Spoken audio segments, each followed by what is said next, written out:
Hello there. Good evening. It's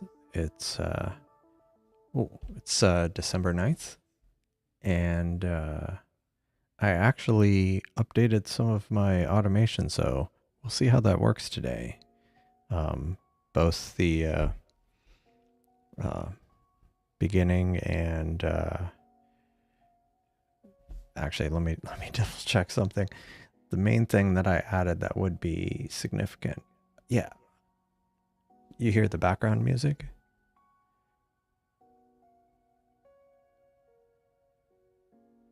Yeah, it looks like it's on. That was one thing that I didn't have automatically coming on, so I made a few little changes this afternoon, so hopefully things don't go awry. Hello, Jeff. How's it going? Good evening. Thanks for joining. And hello, Cosmic Ray. Yeah, I'm, having a different live stream, having a lot of live streams that are basically similar. I don't know. There was a time where I think I would change the title a little bit, and when I do like a processing live stream, I do use that one, or I use a title that reflects that. But otherwise, it ends up kind of a little challenging. So at the very least, I should probably start putting the date on there and then updating things. That would be interesting. Exoplanets. I need to look into that, because I know there's some people who, now some of it I think is more of a photometric, where they kind of like measure the magnitude of a star and over time and look for it to dim, not necessarily direct imaging. That said, I need to think of, I did try to image, I mean, it's not outside the solar system, but I was trying to image an asteroid, and I ran into an issue, but I should look into that again.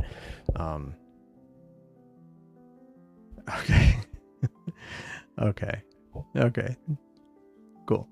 I think it's there. I think it's just very low. It wasn't necessarily intentional, but I mean, I don't want it to be overpowering, to be honest. I know how that goes. The point isn't to make it too loud. But let me check something here.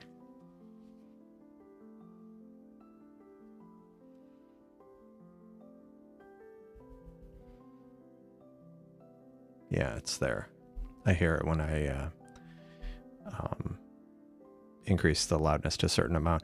I have to make sure that I turn this back down, because I think I got some feedback the last time.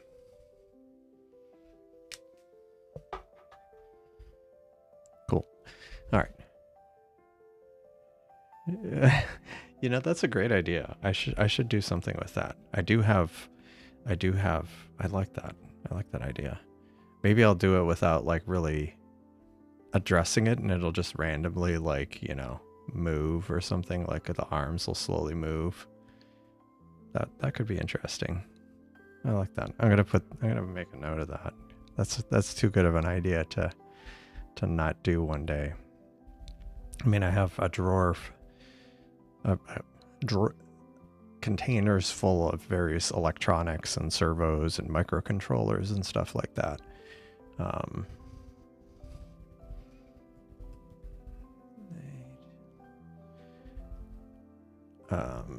Cool. All right. And that's great. 872 subs in 2023. 2023 I didn't get many subscribers. I actually kind of started the channel, well, kind of restarted it in late 2023. But anyhow, yeah, so let's get to it. I got both scopes going. The moon is in full force right now. Okay, this is going to be the first test if this button will work. Let's see. Yes, it brought up and notice the galaxy background is I know it's deeply important, but that was something that, because of the way the thing that generates the background, the galaxy background, is the same thing that generates or that plays the intro and the outro. It's just a video player, and the problem is that's why when I would go live, when I switched to this view, sometimes you'd see like the intro, kind of a still from the end of the intro. Anyway, so first test passed, so we'll see. Not optimistic that I'll have two things work. Anyhow, you can see the moon's quite bright. Now what I did do, I may have to restart. I may have to restart this because I changed networks, and hopefully things didn't. I had an issue before the stream with our friend friendly guest mode with the one Seestar. I had connected to the Seestar from one network, and then I switched to another network, and it still thought I was, or it wouldn't let me take control, even though it was the same computer, just from a different IP. And there's a reason why I'm imaging Algol here. Oh, and I got the equatorial kind of not quite dialed in, but better. It also has the dew shield on it, so hopefully this won't misbehave. But basically, oh yeah, here it is. Here it is. Right there. See this? Right there.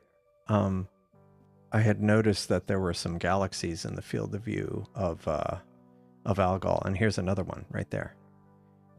But you see how this, it's kind of hard. I can't zoom in anymore, but you can see that that's kind of like a spiral, I think. Spiral galaxy. Anyhow, I was just like, well, I need to focus at a bright star to kind of get things going. And actually, I had noticed that Algol has a lot in its field of view. There's a lot of galaxies like really close to it. See, there's like a whole bunch of them. And like when you zoom in here, or maybe there was just one, but anyway, there's like a lot of galaxies in the field, and then there's like a cluster over here. There was a cluster of galaxies nearby, but anyway, or maybe that was a different star. Anyway, so I got that. I also have, the other one should be, let's see, I need to get both on one screen. Will it work? Has it drifted? Nope. Perfect.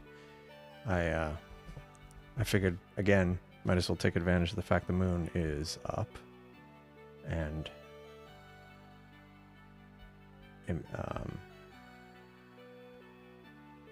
kind of flooding the sky with light to at least image it.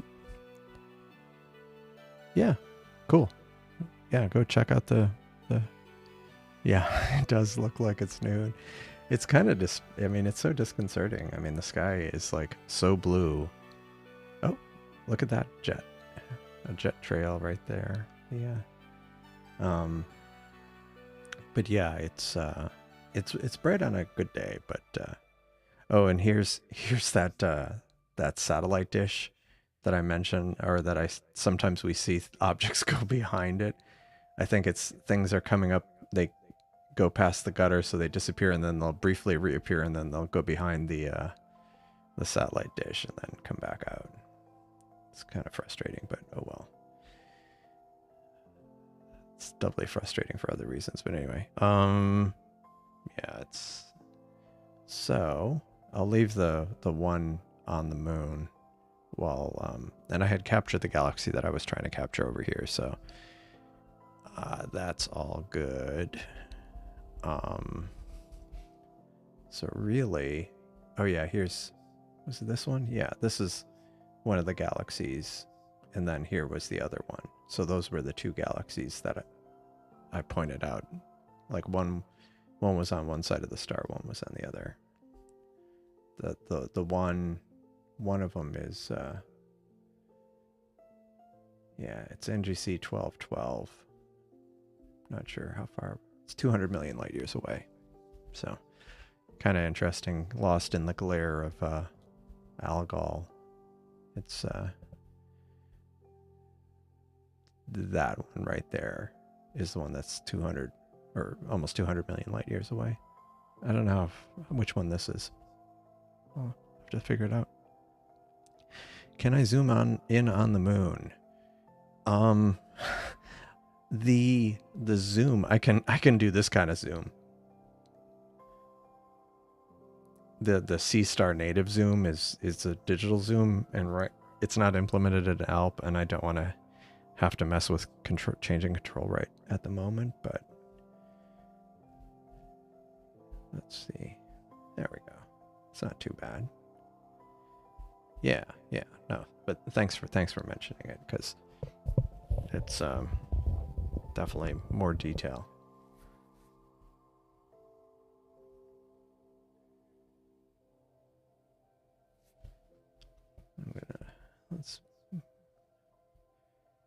There we go. Just kind of align it a little bit. Yeah, so one thing I was going to do I had thought about doing a live stream on Sunday, but had some obligations over the weekend that kind of threw off my schedule a little bit. But one of the things I was going to do as part of the remote, what do you call it, the remote telescope work I was going to build a little program that helps with remote telescope. And what was I getting at? Oh yeah, with remote, it'll be a binary that somebody can run that will help with remote telescopes, or allow them to expose their telescope to someone else in a secure manner, completely opt-in, not like automatic. Now, as part of that, because of the way I was going to write it, I was actually thinking of some of the specific issues you've run into and adding some network diagnostics in there, which again will stay on device. It'll just kind of display to the person who runs it what happened, and then they can relay the information as they wish. But to help kind of troubleshoot some of these issues, I think we need something a bit more fine-grained and better control. That's actually a neat idea. I haven't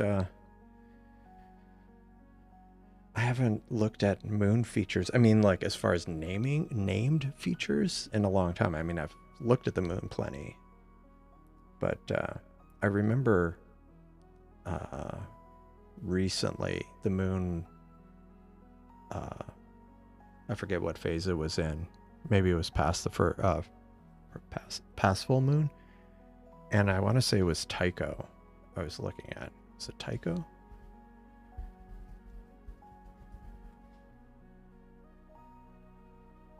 No, it wasn't Tycho. Yeah, no, it wasn't Tycho. Tycho's an impressive crater, but it wasn't Tycho.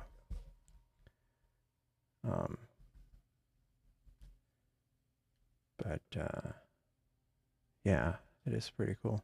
That would be cool to annotate it if we had some kind of annotation overlay of the moon. That would be interesting. Hello, Turf. Good evening. Thanks for joining. I'm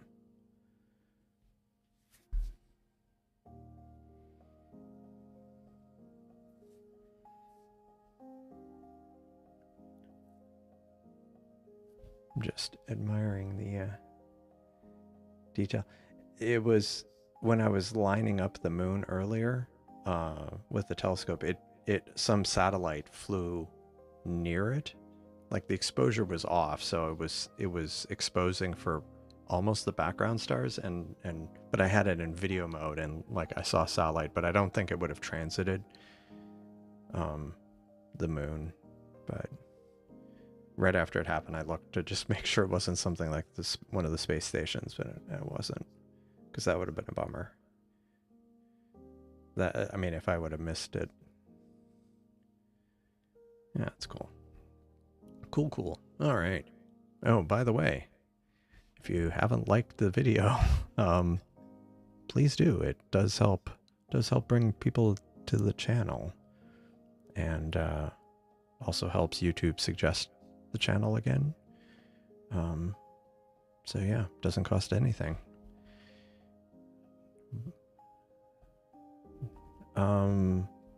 What was actually what I wanted to do? Oh,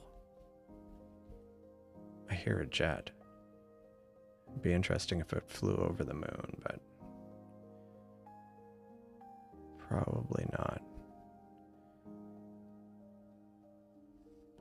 Now, sometimes I do, it's usually earlier in the evening, like less than an hour after sunset.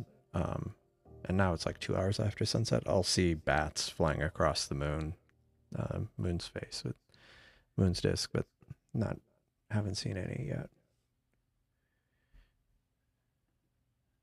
Oh, nice. Oh, thank you. I do appreciate that, Turf. Yeah, I mean, it's I definitely appreciate that. And yeah, like there are links in the description if you buy anything from, if you click on the link before to go to Amazon or High Point Scientific, I might get a commission, which at no cost to you. So it does. I do appreciate it. Thank you. Sorry, I'm mesmerized by the moon here, and I need to move on to another target here. But that said, that galaxy, this one galaxy is definitely becoming more visible, and this other one, which is I think a lenticular galaxy, it was NGC 1212, and that's one thing we still need to do is get the overlays working, because it sends the information back. The Seestar does. And we just need to, maybe I'll do that. I know someone was looking at it, but, oh, is this it?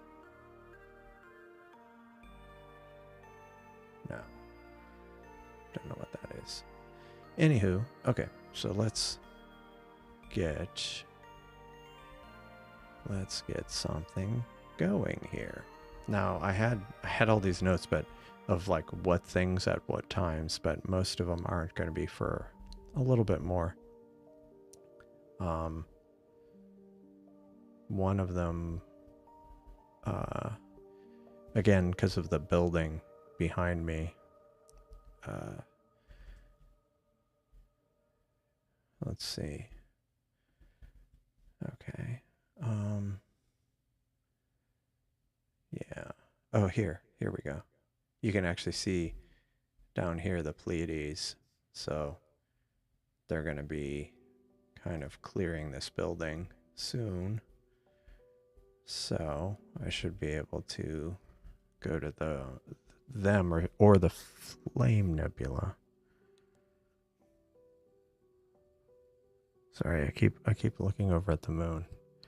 I don't look at the moon much these days, but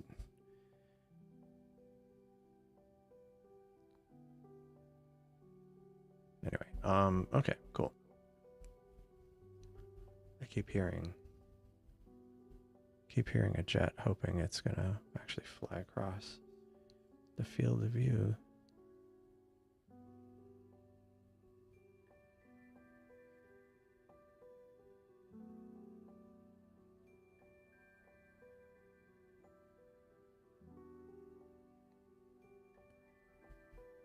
Yeah, not quite. It flew like right here, so it wasn't, see right there, that's where the jet flew. So it wasn't, if the path were just a few hundred or maybe 1,000 feet further south, it would go right over the moon, but oh well. So let's go look at this. One thing I was working on the last few days, see flaming stars about to rise. I think I'm gonna image that with the equatorial mount. need to find something that I haven't imaged before, bearing in mind that the moon's going to cause some major interference.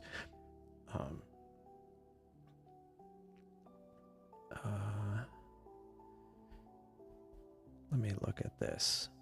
Some things, some deep sky things. See what kind of deep sky things we can image. And of course, where's the moon? There's the moon. Blinding everything. Alright, so flaming stars coming up. What's this over here? Some of those are probably too faint for my horrible skies. And doubly horrible because of the moon. One thing I was doing today is I was stacking a lot of photos. I might bring up some of those earlier. I haven't processed them yet, but I was actually able to drizzle some of the galaxy photos I had.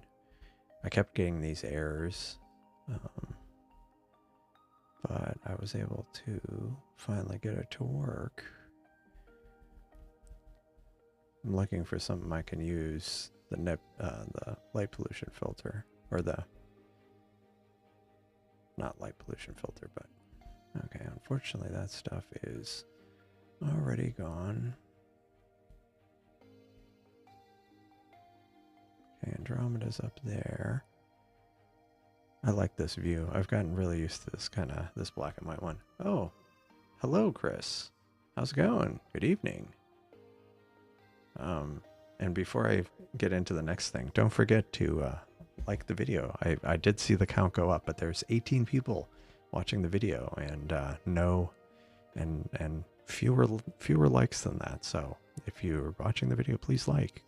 And if you haven't subscribed, subscribe.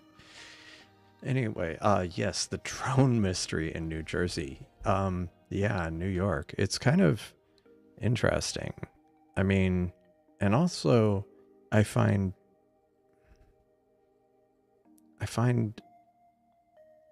it disconcerting in the sense that with all the FAA man, this thing is really like shimmering. Oh, darn it.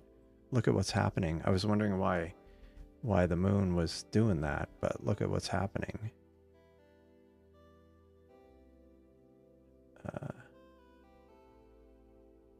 There were some clouds, I think. Some like high cirrus clouds. It looks like. Yeah, some high cirrus clouds. But that's okay. But yeah, what I find disconcerting is that they're large drones flying at night. They should have transponders on them or something, and so I would think someone would know. If they're flying legally, they should know who's flying. If they're not flying legally, then that's a problem that they need to, especially that it's happening over and over again. I don't know. Cosmic rays snowing there. Wow. Not here. It was like almost 80 degrees here. It's supposed to get almost down to freezing in a couple days, but it was like 80 degrees and it was kind of humid and gross when I was putting the telescopes out. Hello, Jeff. How's it going? Thanks for joining. But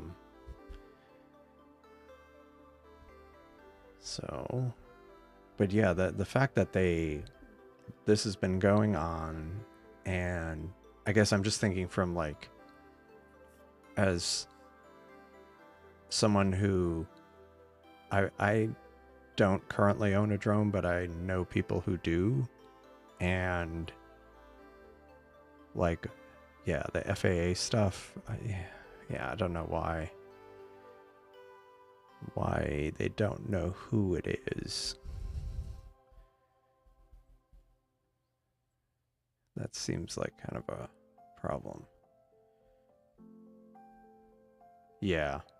Yeah, it's been raining a lot here, too. If that's what you're talking about, the weather, because it's been raining and warm. It was really warm today. Like, I couldn't, like, I'd been indoors all day long, sitting in a room under an AC vent, and I walked outside to put the telescopes out, and I was like, this is really gross.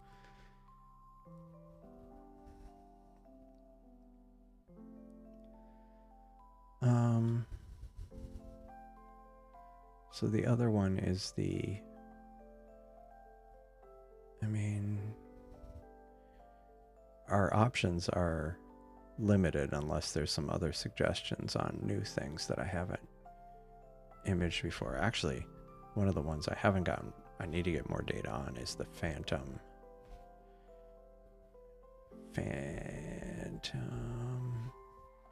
of the Opera Nebula, but oh, dang it. It's about to go behind a building. I need to make note to do that earlier, like first thing from now on. Let me make a note of that. So, because Wednesday it's supposed to be clear here as well, so I'll be doing another, well, theoretically tomorrow and Wednesday, so probably only going to do a live stream on Wednesday, but we'll see. Depends on how today goes.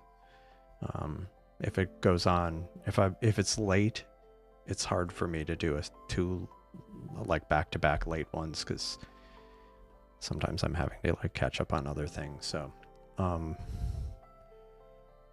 let's see, Phantom of the Opera Nebula. That'll be either tomorrow, or that might be a Wednesday target. Try to capture that. Could always do our friend the Ghost of Cassiopeia, although there isn't much time left for that. I mean, maybe, no, I don't want to keep going back to the same thing. That said, maybe I can go, maybe this is high enough now. Let's see, is that right? Is this the right time? Yeah, maybe it is. Maybe I can go to the Flaming Star. Because that looks, unless there's, or I capture this area of it, or I do a mosaic of it. Which one is, this is the letter Y cluster, which, in the tadpoles.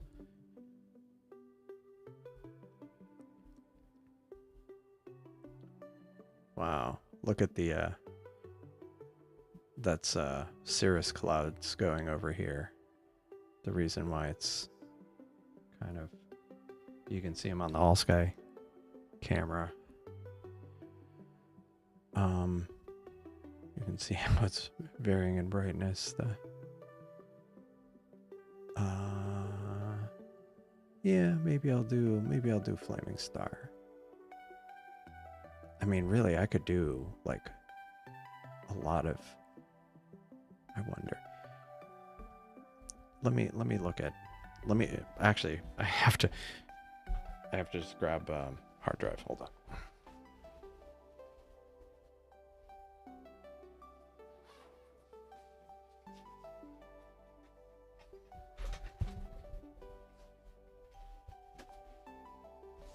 Let me try not to knock everything over. I almost knocked the headphones off, and then I was like trying to not knock over the microphone.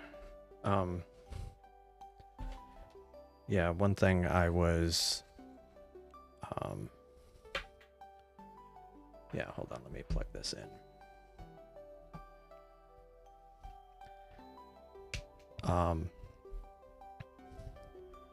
Because I want to see how much data I have already.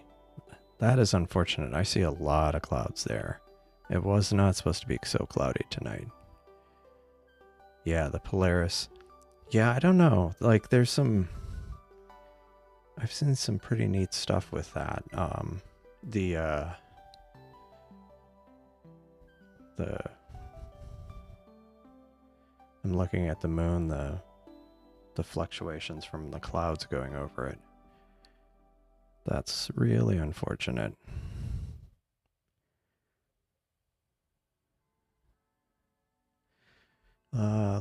Let's go look at, well, to be honest, I need to just go to the flaming star and leave it at that rather than, because I don't know how the conditions are going to be now, at least in the very near term.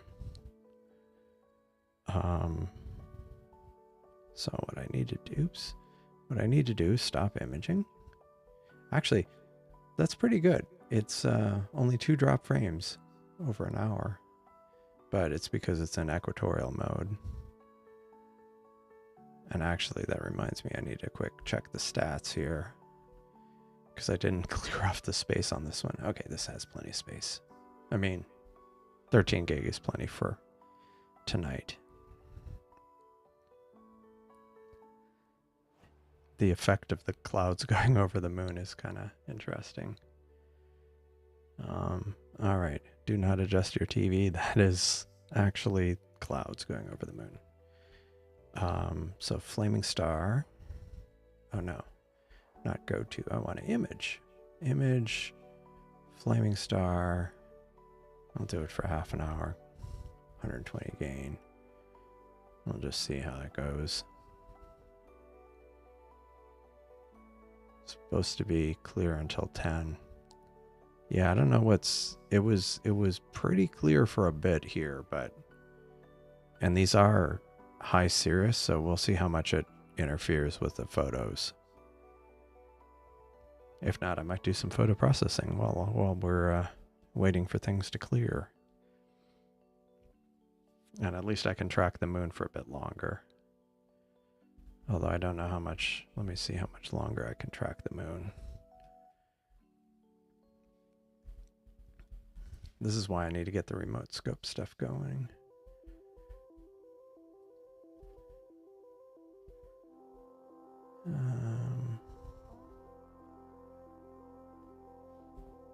So the moon is past the meridian.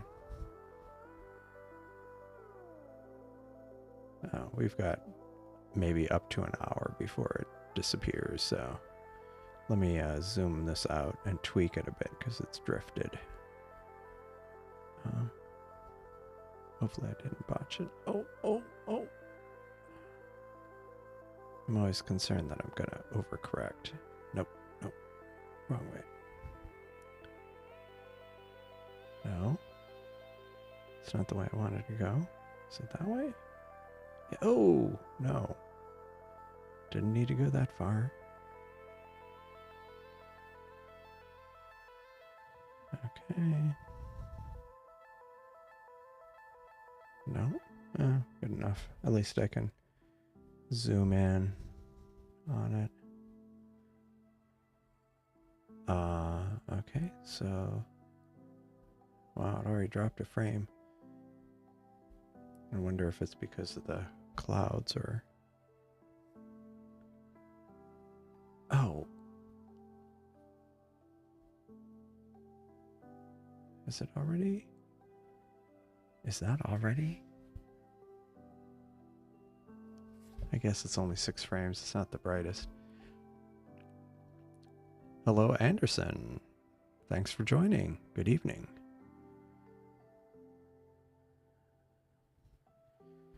Yeah, so one thing I had done is I had stacked a bunch of photos because a lot of times that's the most time-consuming part from some previous nights. And I wasn't necessarily going to do it today. I was possibly going to process them during the week and maybe some on a live stream. But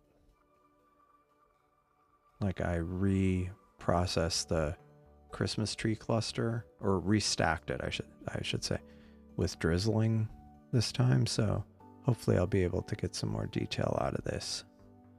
I mean, it's kind of unimpressive because that's not stretched. And oh, I think I saw a bird fly across or something real quick. It's just for a split second. Yeah, most of these aren't. Wow, those are some major artifacts. What in the world? That's M81 and M82. Didn't notice those artifacts before.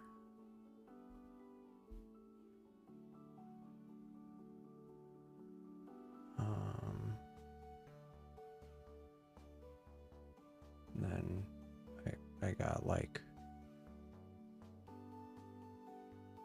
a few hours of data, the Crescent Nebula, and this is not even, this is just the default auto stretch. So I think with some processing that'll come out nicely. I also grabbed some images of those images, different sessions I've done of Pluto, where I was going to make an animation of it. I need to just finally do that. Which actually reminds me, where is Pluto these days? Oops.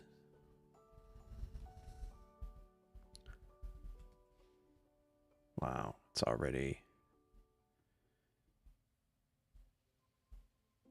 in a place where I can't even image it because it's behind a building as soon as it gets dark. That stinks.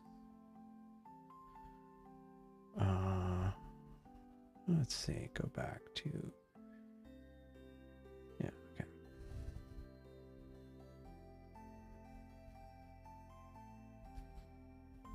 All right. Let's see. Oh, yeah. Thanks, Anderson. And hello, Joe V. How's it going? It's been a while. Thanks for joining. And before I forget, don't forget to like the video. It does help the channel, and it helps send a signal to YouTube to let other people know about the live stream while it's happening, and let you know about it the next time I go live, which is semi-regularly. Yeah, lots of clouds. I mean, the good thing is they're kind of the high cirrus clouds. I mean, it's not so bad that like the moon has been obstructed, but this sometimes lags. Yeah, I mean, you can, yeah, it's kind of the high cirrus, so hopefully it'll stay that way or clear. But yeah, it's a lot. It was supposed to be completely clear, but yeah, Sea of Crisis, Sea of Serenity, Sea of Tranquility, Sea of Fecundity, and Sea of Nectar. We need to do an overlay. I need to make note of that, because I think that would be cool. A moon feature overlay should be doable. Yeah, I think that would really be doable. Man, it is really, the seeing is not great. You can see based on the, not only the flickering from the clouds, but just kind of the turbulence in general. Like, yeah, I know how that is. It's been kind of a mess for me recently. Map on Discord. Okay, let me check.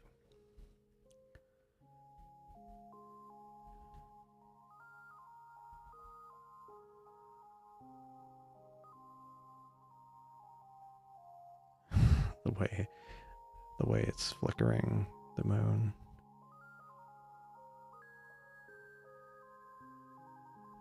The one thing I find interesting is when it's doing that, like there's a crater right here. There's some of these craters that are like really bright, and like right there, and you can see it kind of, as the lighting changes, it kind of almost looks like it's flashing.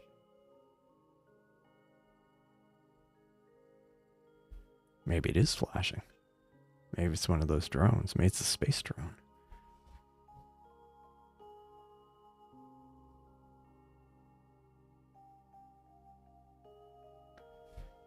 No, anyway, it was, in all seriousness, it is kind of interesting where it, there was some other, and there's a couple others here where as they kind of flicker, you can see kind of, I mean, it just shows how bad the seeing is. I mean, because the moon's pretty high in the sky right now. At least here it is. See that, although one thing that does make me want to do is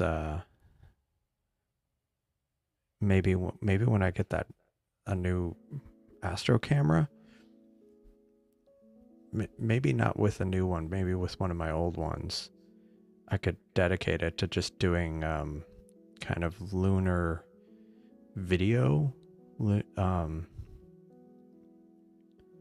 when the moon's in a position to view, because there's to look for transients, like things hitting the moon. And I do wonder, like, when there's a meteor shower, if there's higher odds of seeing it. I'm sure there is. That would be cool. Anyway, so let me see this map on Discord.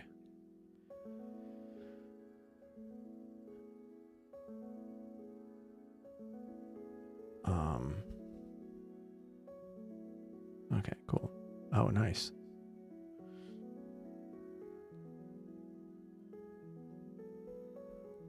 Sea of Cold.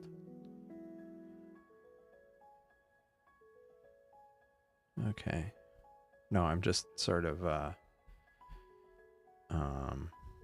oh, did you see that? Bird just flew across. Looked like an eagle or something. We get, or something. I mean, some kind of large bird like that.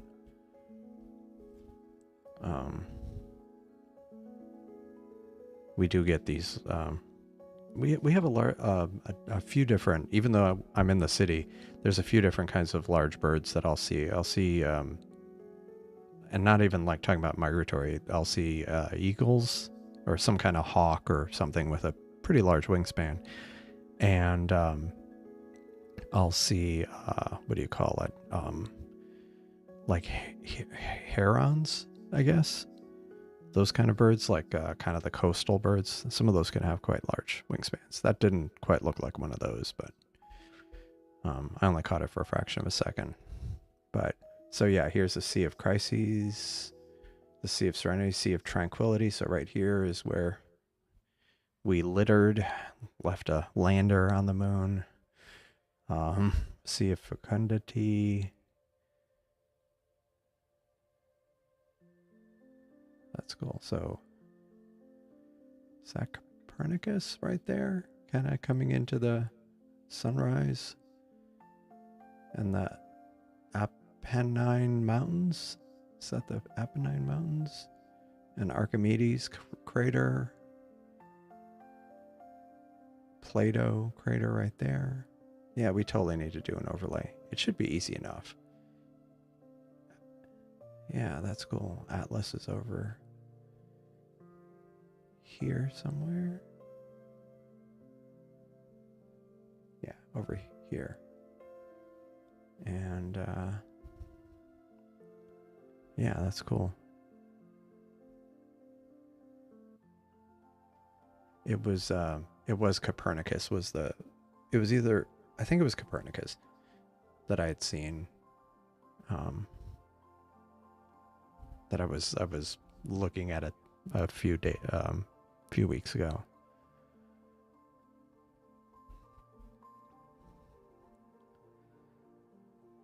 (1178) moon impact.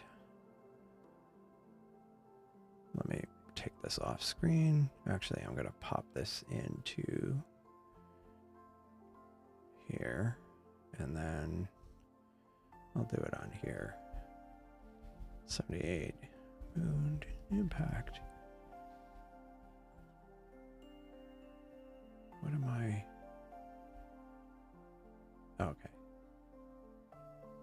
Yeah, it was a bird event. There, like I say, if maybe I'll do that one day, and actually, like when there's a moon, maybe I'll do that on Wednesday. The moon won't be visible, but basically, when if I can go live soon after sunset, or maybe I'll just like share my camera on Discord, and because then you'll see bats flying across, or some kind of thing. Yeah, tons of birds. 1178.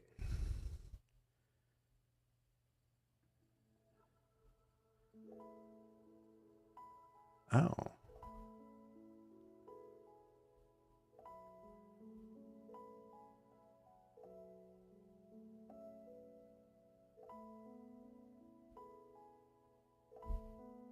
Oh, that's 4 million.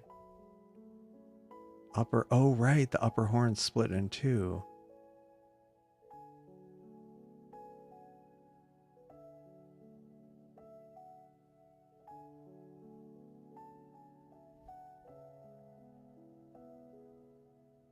Huh.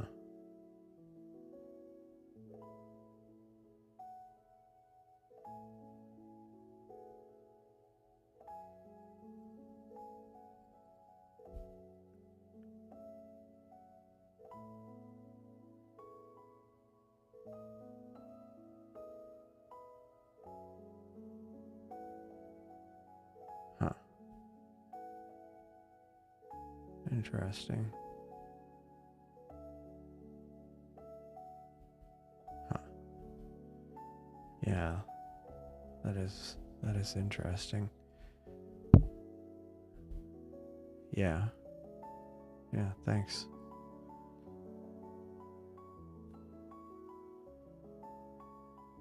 Those clouds. It's really causing issues. But it's mostly keeping it together.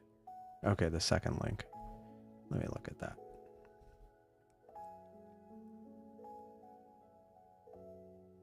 Oh, this was a grad student.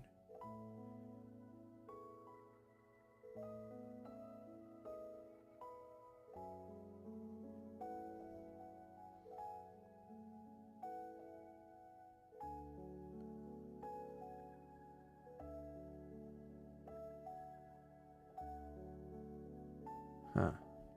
Yeah, I don't know. I don't know. I mean, it wouldn't surprise me. Oh, oh wow. That's cool.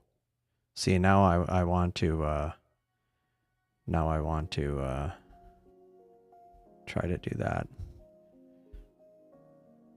Yeah, exactly.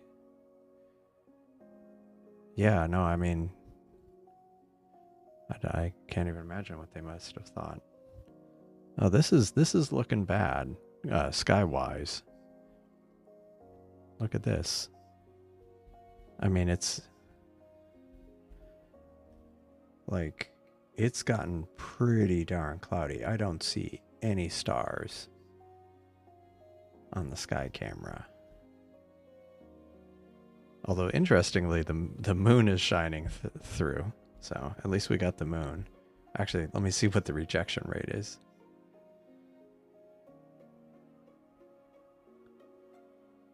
See what the drop frame rate is.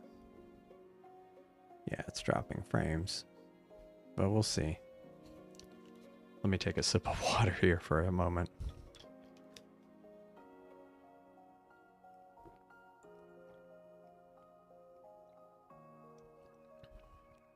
Uh-oh. The moon is, the clouds are getting a bit thicker.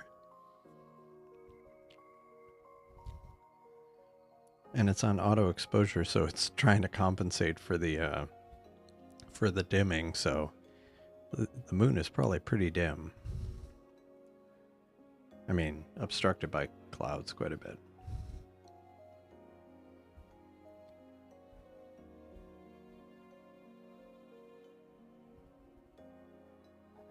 And it just recently happened, because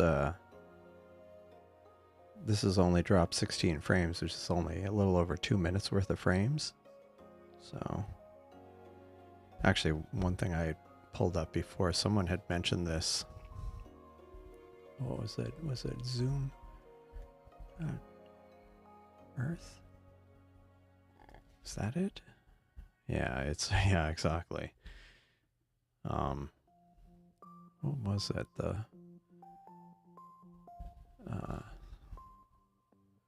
Yeah, it was zoom.earth. Let me go to that.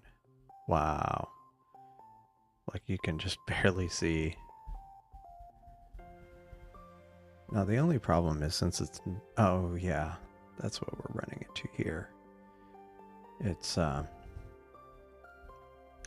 wonder if it's, yeah, goodbye moon. I wonder, is it cloudy where you are, Chris?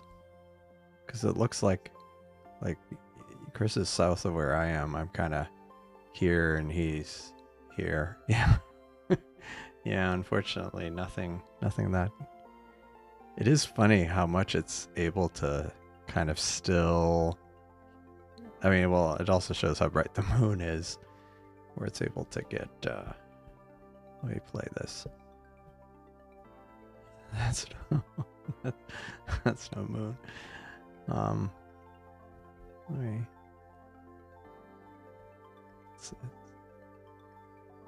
Let's see what this does.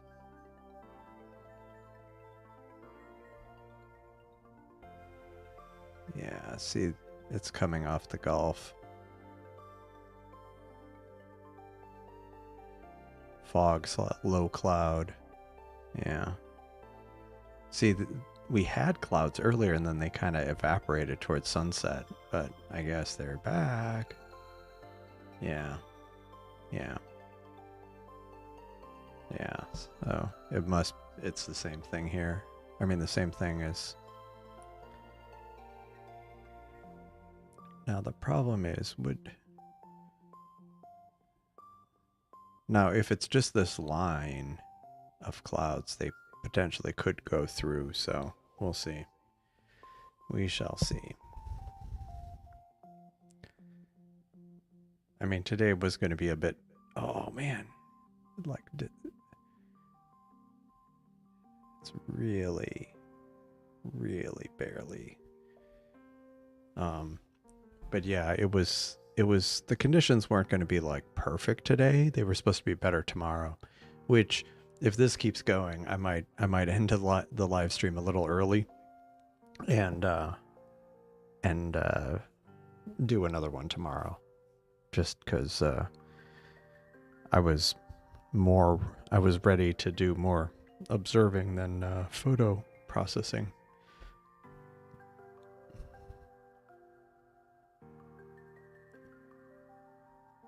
That sucks. Yikes. Sorry about that. It's sounds like the week we had last week. Where it was like the car broke down one day and then I forget what else happened.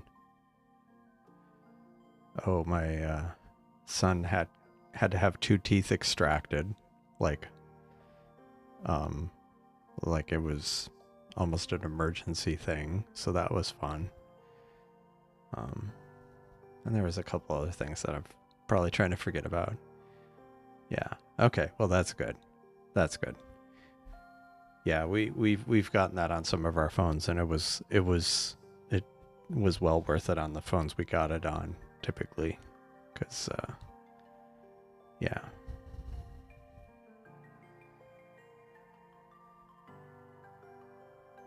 I'm just sorry. I'm like distracted by watching the clouds. I keep thinking, come on, just clear a little bit, just a little bit, and then it does clear a little bit, but then it's back to cloudy. Let me look at this. I may have to take up radio astronomy here.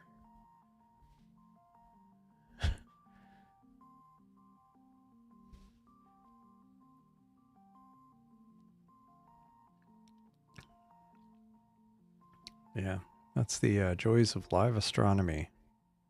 It you never know what you're gonna get, especially here where we're it's like near the coast.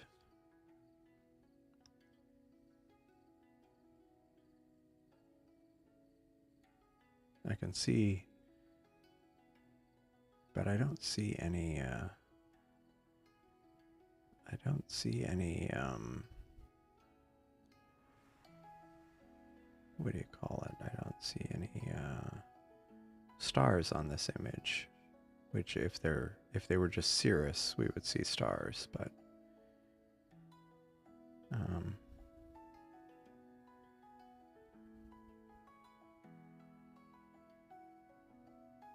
yeah. Well, anyway.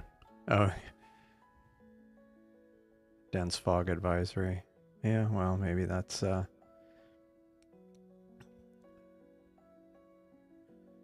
It did feel like that kind of weather where it's like just really heavy, humid kind of when we tend to get fog.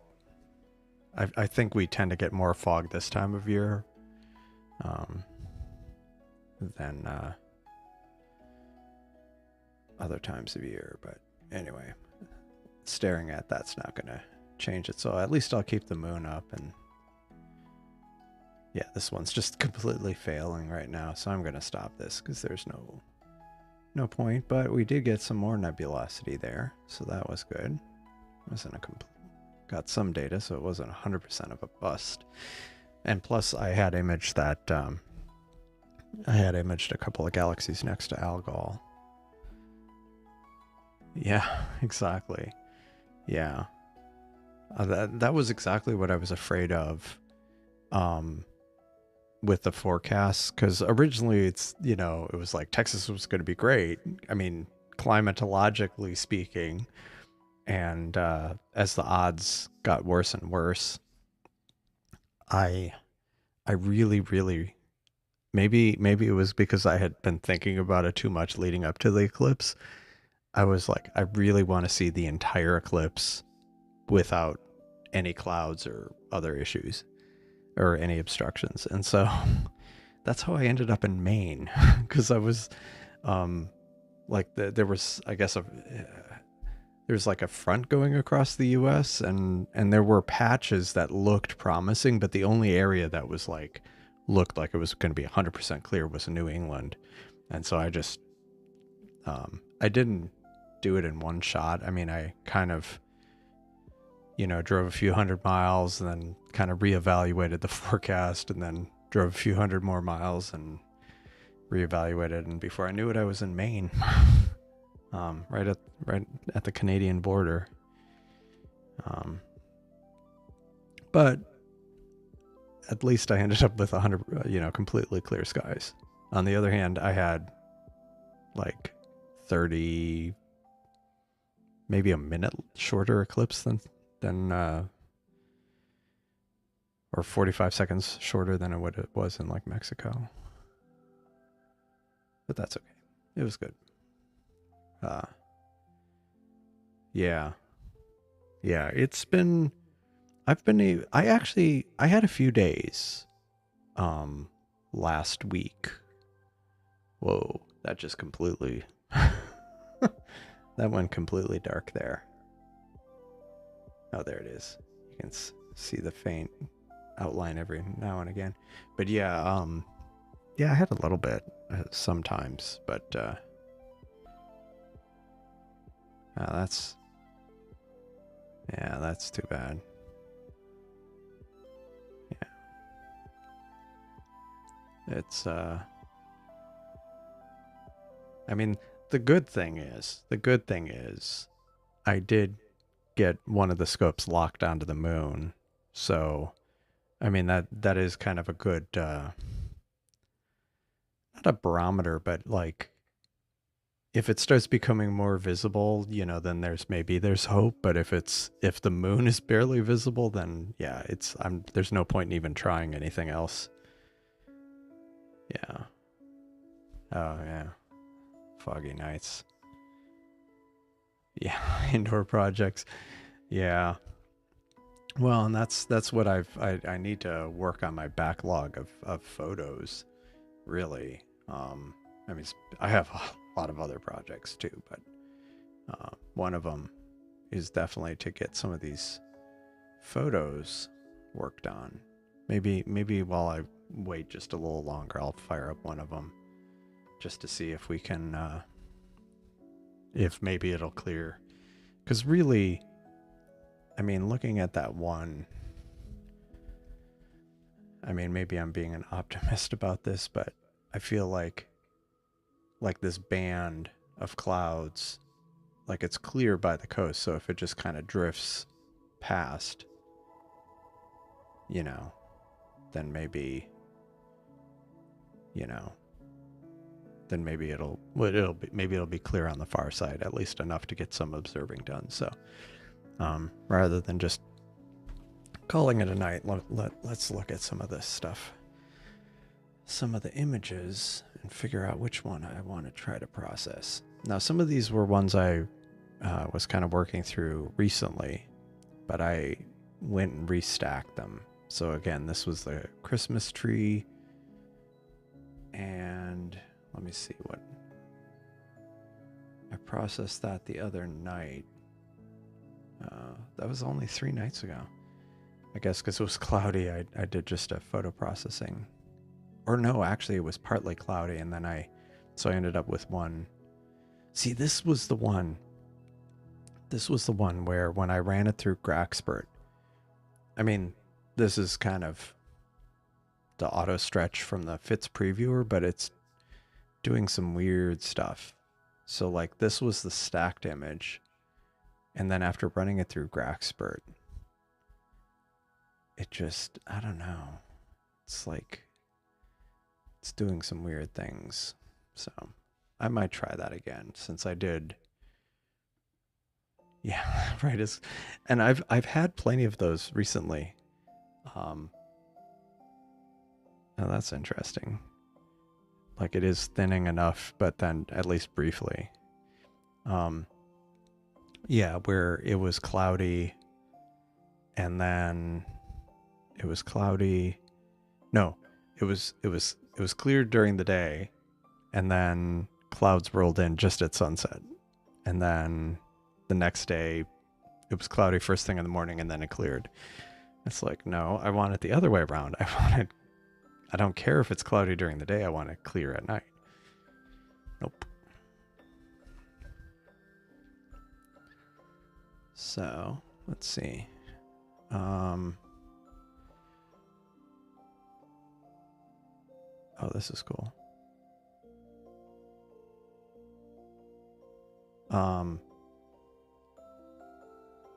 Here, sorry, I'm just looking at the Discord server, which I haven't plugged that today. The people post links and other things like the moon map was posted on Discord, on the Discord server. And what was it? Let's see. This was something that Wiley Site posted. It's a they have some stuff that can be used for sky cameras, all sky cameras. So like they have micro servo, and they have the dome. Yeah, all sky camera solution. So yeah, that's kind of interesting. Yeah, I need to look at that some more. So let's go look at our images. So the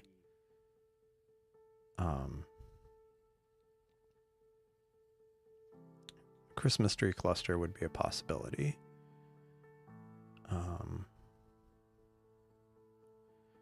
One thing I am intrigued at is trying to process this, the M81 and M82. That looks like it's got some potential.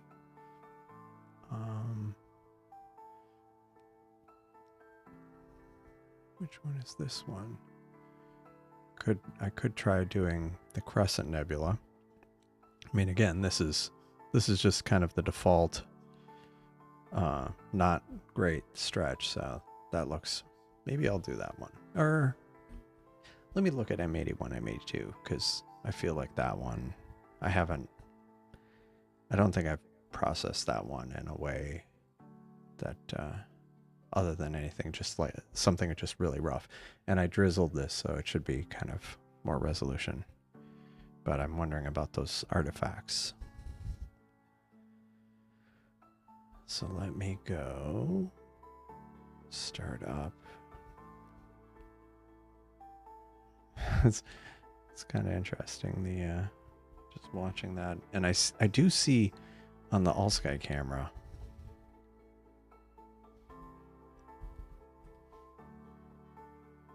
like, that is somewhat encouraging, like some of these spots here.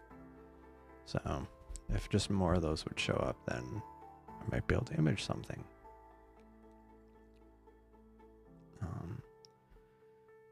So I'm going to start up Cyril, and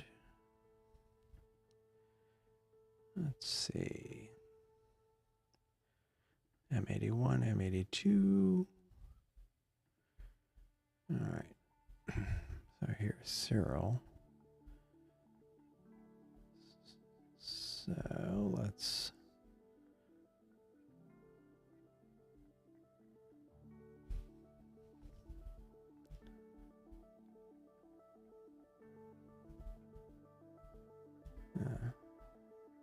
for some reason it doesn't want to resize any smaller.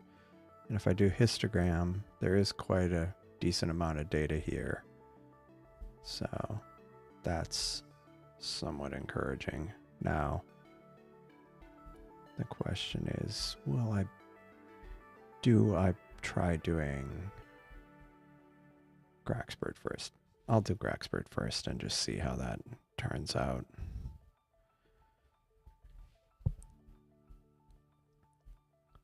While we're waiting to, hopefully some things will clear. Hopefully it'll clear.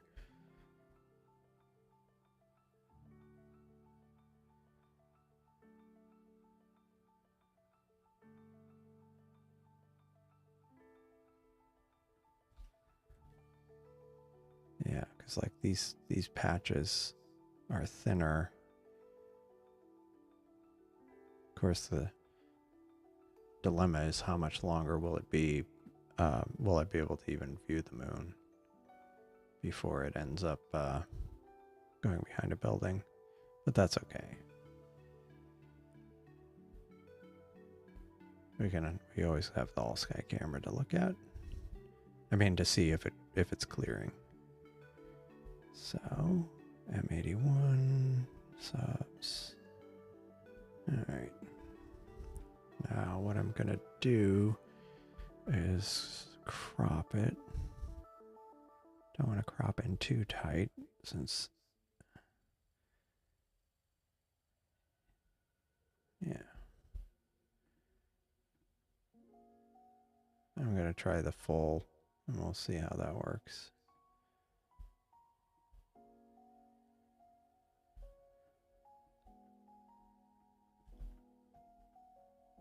There we go. And hey, what camera used for both? This was the Seestar, the Seestar S50, and I took this over several nights. It's like over 2 hours of data. Actually, much longer than that, 15-second exposure. So it's how much is it? Oh yeah, over 3 hours of data. Okay, I'll have to take a look at that. Okay, good night, Jovi. Thanks for joining. Okay, Big Ben photos. cool. An area with hopefully better weather than here. Definitely better seeing than here. Let me see. Wow, like... Oh, wow. Holy moly. What did you take this with?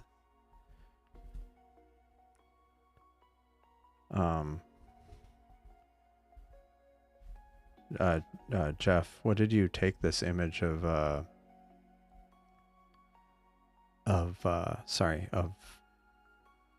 Bode's galaxy with? Like, that's pretty impressive. Very nice. Oh, wow. So there you go. Seestar. So that's good to know. So it's something I can aspire to. I have 3 hours, but granted I have lousy skies, so it's probably not going to be anywhere near that. But how much did you drizzle? How much did you drizzle the photos, Jeff? That's okay. 2x. Yeah, that's how much I drizzled mine. So, that's a nice level of detail in there. Ah, those are nice photos, Chris. I love Big Ben. I mean, these are like, what do you call it? Not astronomy photos, but you can probably guess that this area has amazingly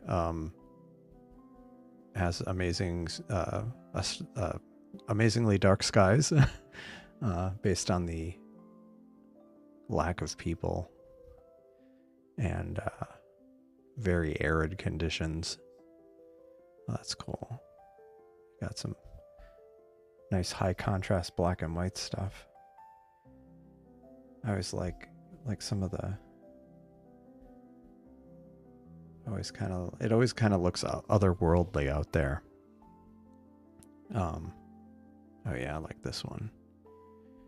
Some of the rock formations out there. See, I need to get back out there and bring my telescopes. Because it's yeah, definitely. I couldn't quite put my finger on it, but you're right. And kind of those old Ansel Adams, kind of high contrast. Very nice. What's not very nice is these clouds. But let's see. Okay, so I did the background extraction. Let me try doing the denoise. I wonder if I should dial it down a bit. Denoise. Oh, we were talking about solar eclipses. I make notes of what? Uh-oh. No space left on device. Hold on. All right, not this again.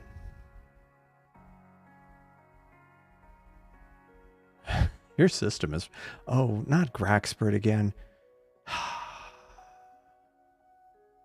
Yeah, exactly. Graxpert has this bad habit of like eating all of my memory, and because I have all this other stuff running, it ends up like killing the computer. So let me try closing some stuff.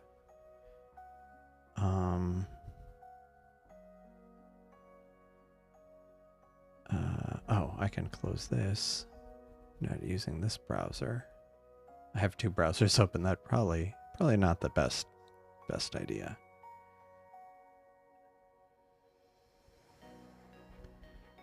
Let me see. See, that's why I need to get one of those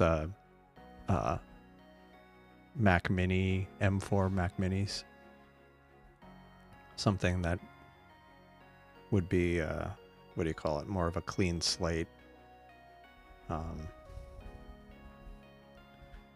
Because the problem with this one is I have a lot of other non-astronomy things on it. I know, shocking. But just trying to see what I can.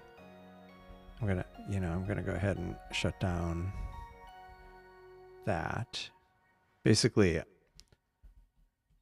because it's using so much memory, it's forcing stuff to go to disk, which is then causing the disk to run out of space. I'm going to close Stellarium since there's no point, because there's nothing to see at the moment.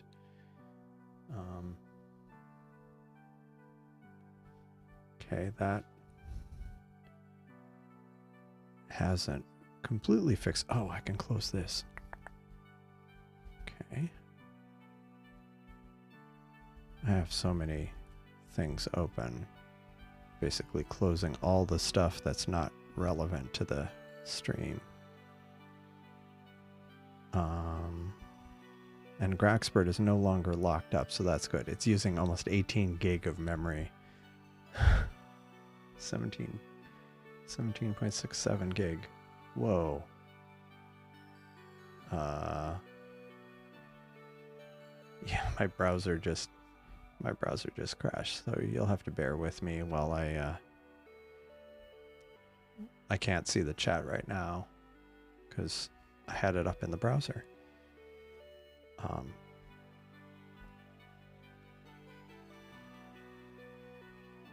But the good news is that freed up some memory by having the browser crash like that.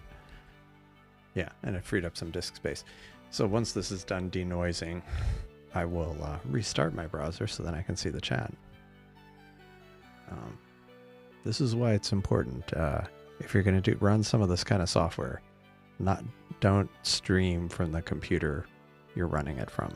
I run the chat from it, but I don't stream from this computer. If so, the stream would have just crashed. But because I don't run it from here, it's okay. All right. Graxpert is still using 17 gig of space. And yep.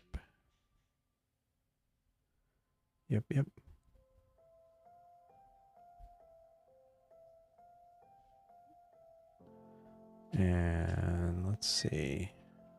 Okay. Oh yeah, this is also taking longer to denoise because I forgot it's a drizzled image, so even though I cropped it, it's got, not 4 times as many pixels. Probably cropped it's 3 times as many because I did a 2x2. So denoising. I've failed to take that into account, that might be a little bit more resource intensive. I need to remember that next time. And okay. Yeah, that looks good. Not too bad. So I'm going to save this and quit it and restart my browser so I can,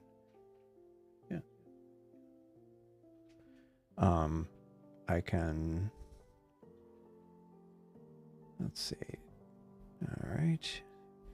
And I did that 10 and 05. Save it and then quit this. And let's start the browser back so I can see what's happening with the moon and if anybody's okay, moon's still there. Great. Great.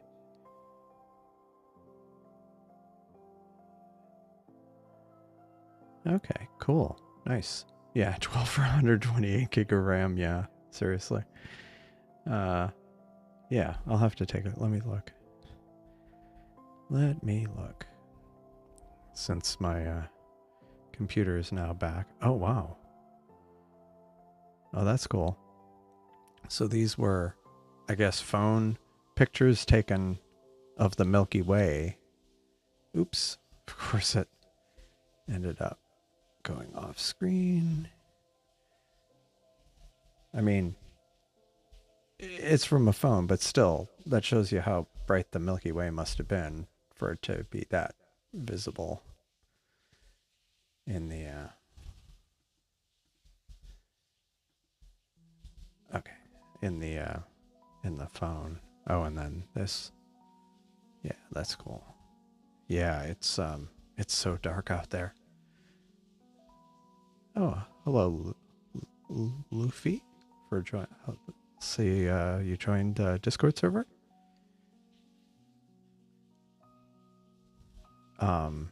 Anyway, so, all right, let's go back. And actually, I just remembered. Let's see. And then, of course, as if to drag my computer down even more, it tried to start a backup. All right, so. Oh, okay.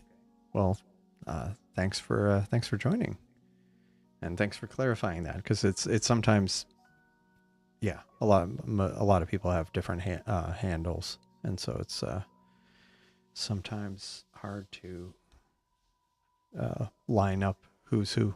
But thanks for clarifying that. All right, so I've denoised M31 this, so let me load this up in here and see what this looks like. Okay, that's promising. It's not doing totally weird things with artifacts. Of course, the question is, how do I want to process this? I could do a few different things. Problem is, when I'm when I'm doing it this way, I tend not to want to get I get impatient. Yeah, unfortunately. I mean, you can see the moon is still able to kind of make it through the clouds, but just barely. It didn't start off cloudy, that's for sure. It definitely did not. It is interesting here. I've said this before with the thermal camera. Like, it shows that the sky is colder here, and that kind of coincided with what looked like a thinner cloud. So it was kind of a second way of verifying it. All right. Now this actually doesn't look too bad, just given that that's just the default view. So let's try. I'm probably gonna maybe I'll end up doing this over a few different nights. Do I want to do a color calibration first? Maybe I do. So first, let me make sure it knows where it is. And then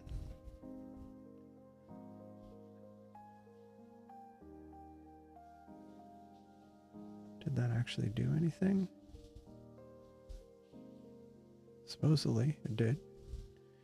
And so I just saved my intermediate steps. And what I need now, usually I'll just kind of try the lazy way first. And see if that does anything.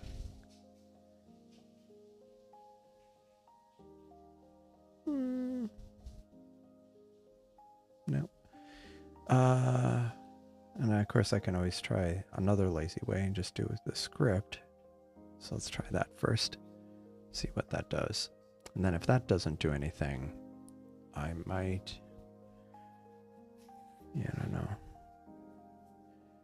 Maybe I need to do the full star separation. No, that's that is a great idea. Yeah, with a family, live stacking or pre-captured targets. Yeah, that's true. I mean, I remember years ago I brought out a refractor with an eyepiece for my like nieces and to look through, and that they enjoyed that a lot. But something like this with a tablet, a Seestar with a tablet or laptop or something, could be really neat. Now I decided to try, because I haven't done this in a while. I tried doing the Astro Barbecue script. Just why not? And it's actually not, it's okay. It's actually, I think, probably could use some degreening. Yeah, but I mean, definitely needs some work, but a little bit better than the histogram stretch, I guess is what I'm getting at. I really need to spend a lot more time on this. I can go ahead and load the Graxpert version, and let's try doing it fully. Wait. No. Sorry. I need to load the PCC version. Oh, did I not? Wait a second.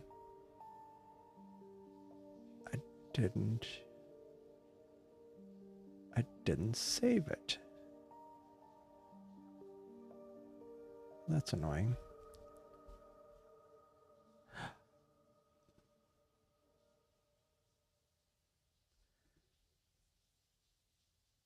Oh, I did save it.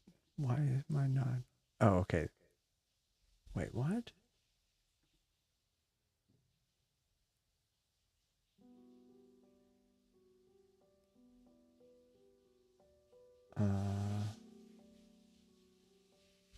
Where did I put that? Anyway, so let's go. Oh, that's cool.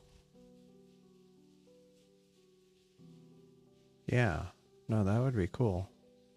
I'm sure that would be, people would enjoy that. Hello, Hein, how's it going? Thanks for joining. So what I want to do is, nope. I already did color calibration. I've got too many things going on in my head at one time, and it's not helping. So what was I gonna do? Just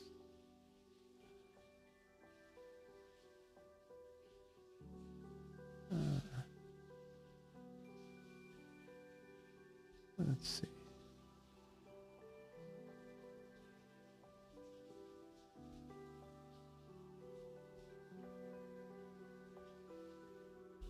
Let's see.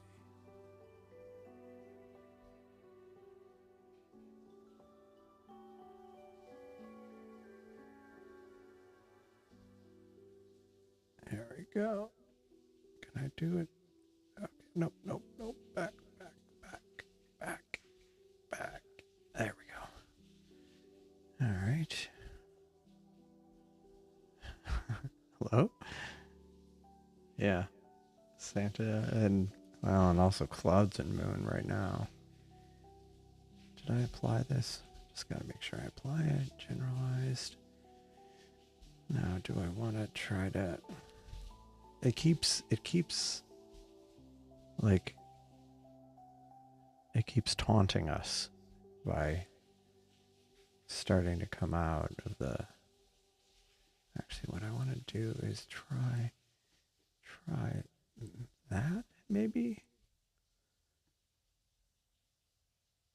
That didn't help. Or didn't. Yeah, I don't know. This, I'm too impatient to do the GHS right now. Gosh, what should I try to bring it into SETI Astro? Problem is that's so slow on this computer because of, not that it's intrinsically slow, it's just the way it runs. It is a bit slow.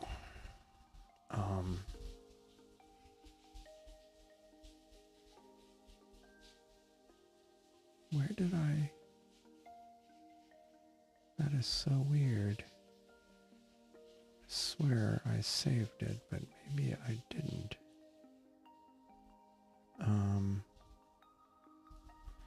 Let me check something here. Sorry.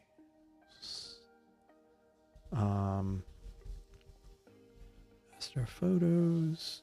Man, it is not. The weather is not. Oh, and then I say that, and then I briefly see a little bit of the moon peeking out.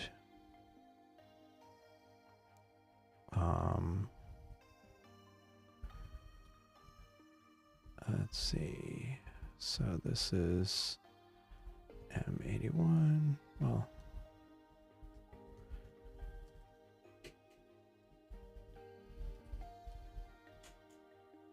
that's not very reassuring.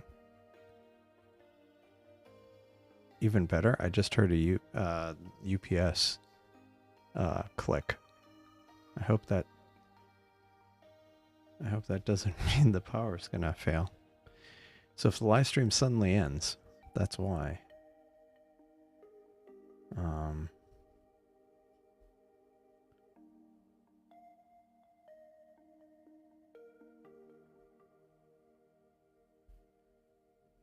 Let's see.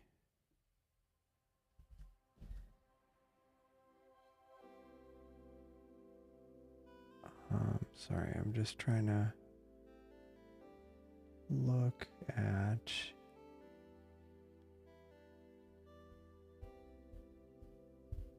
Maybe I didn't.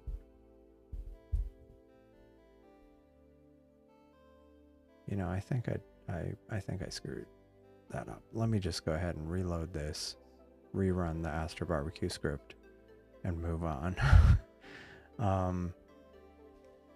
Because really, I think to do this justice, I'll need to spend a lot more time on it.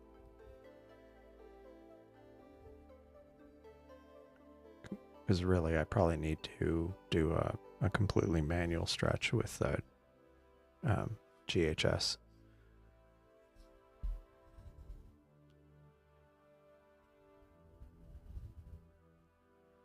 So let us see. Cool.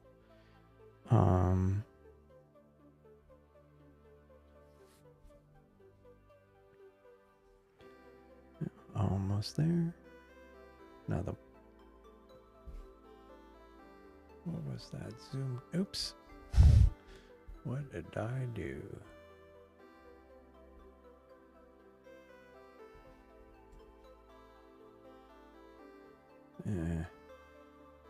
This is moving slow, so even if it is clear on the back side of this, it might take too long for that to happen.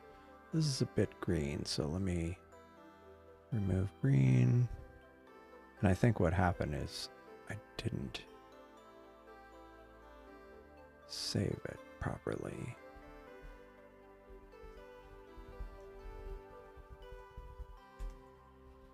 I'll just leave it at that. Really, like I say, I need to spend a lot more time on that. Well, wait, is that? Oh no, that was from a while ago. Yeah, we're back to completely overcast. Well, let's see.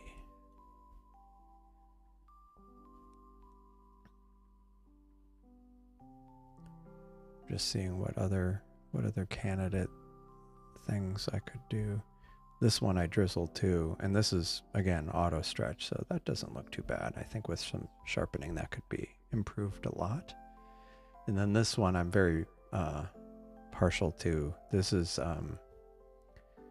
this was the first supernova I took an image of, and there's a faint galaxy here when you stretch it that is more apparent. That I kind of went down a rabbit hole and realized, eventually figured out it was like 1 billion light years away, and that's what led me to start imaging quasars. But you can see there's quite a few galaxies in this image. I'm not as many as some areas, but still, it was it was a nice bonus for with a supernova. Oh, well, I say, and then again, it keeps taunting us.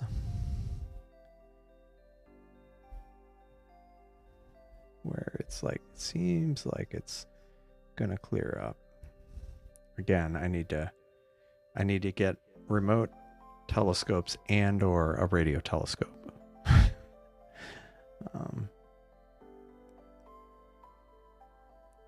Let's see. Yeah, the problem is there's some other things that I hadn't quite.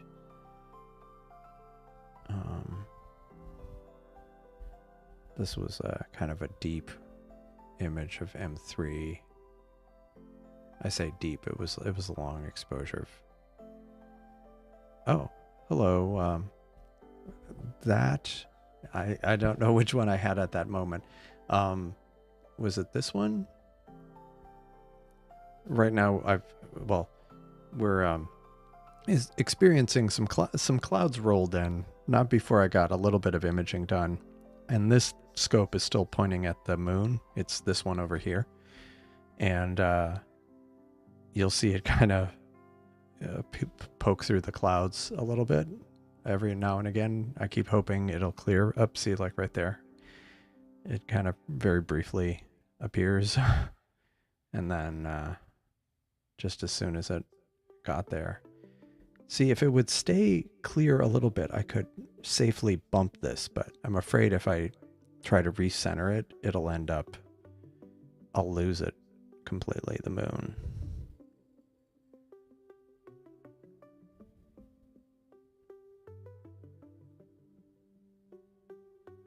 Okay. Okay, cool. I was able to bump it over a little bit without losing it. Okay, so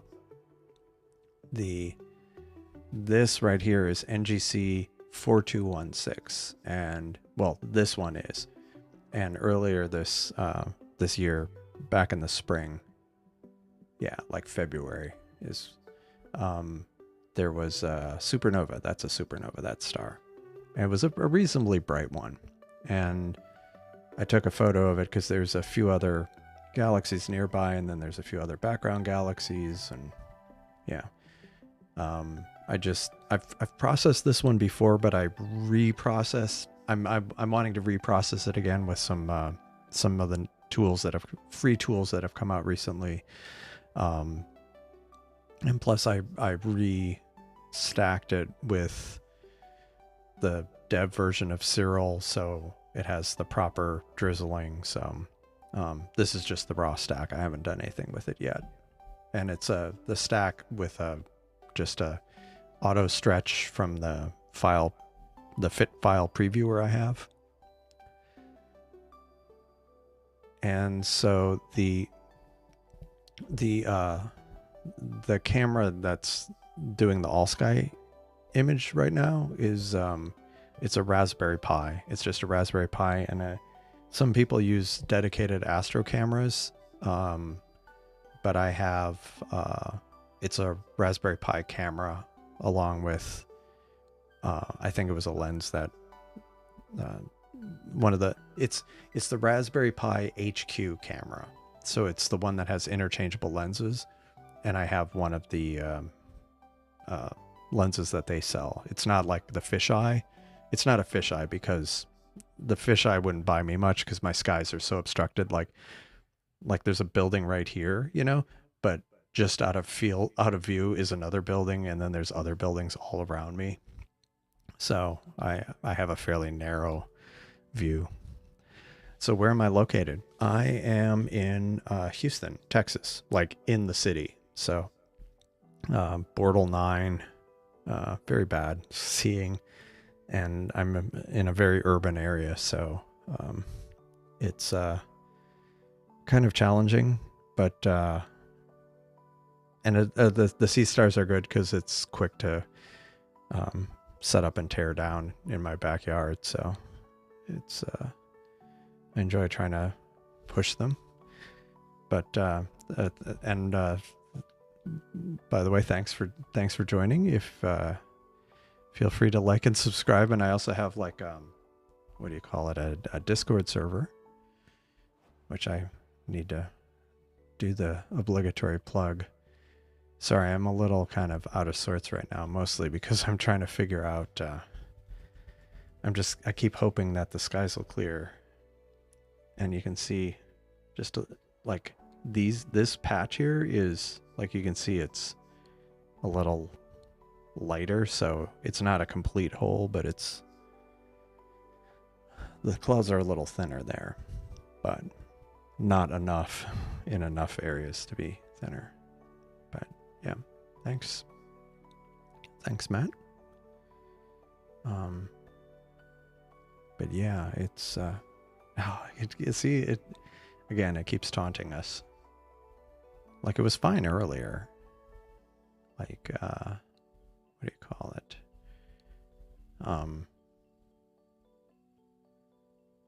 And like even looking at the images here, you can see like it was all nice and yeah. Here I am, here I am, setting up the camera. It was out of focus, and then I ended up getting it in focus. But yeah, see, it was like beautiful clear skies, not a cloud in the sky. That was like almost an hour after sunset. The moon was like all nice and bright, and you could actually see stars. And then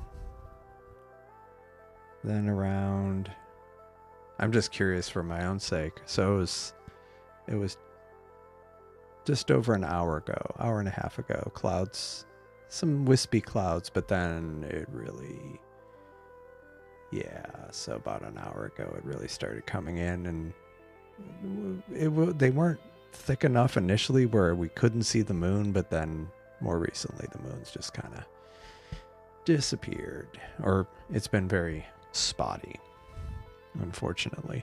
But yeah, I do these live streams fairly regularly when the weather is clear.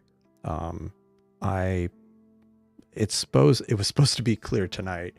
It's supposedly going to be clear tomorrow and Wednesday. And since this stream's going to be probably truncated because I don't think it's going to clear, I'll probably do another live stream tomorrow evening. Unless it's cloudy, in which case, hopefully Wednesday. But, and a lot of times if I have a long stretch of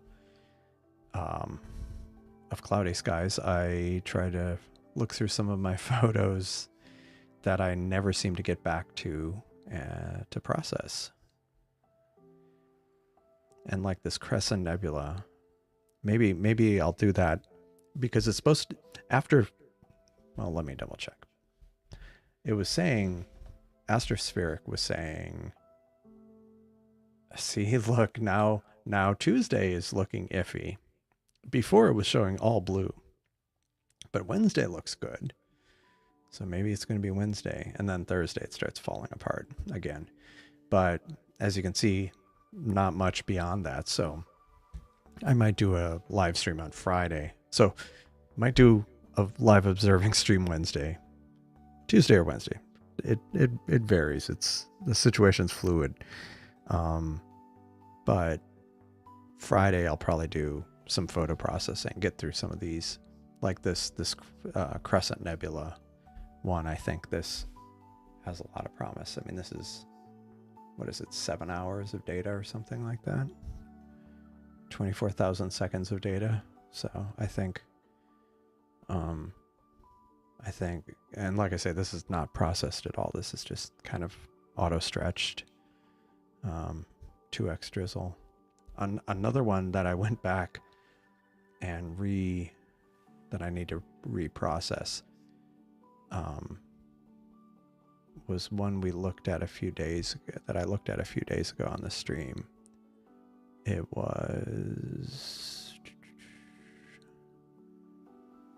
which one was it? It was the Phantom Frisbee, which again is the funniest name for me. But that was the one that has the twin quasar in it.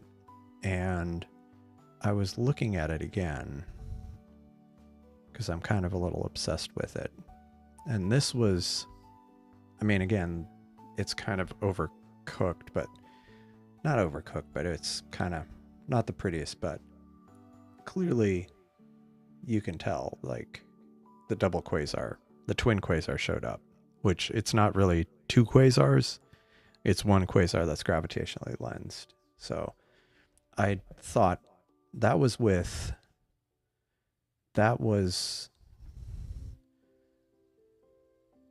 drizzled, a 2x drizzle.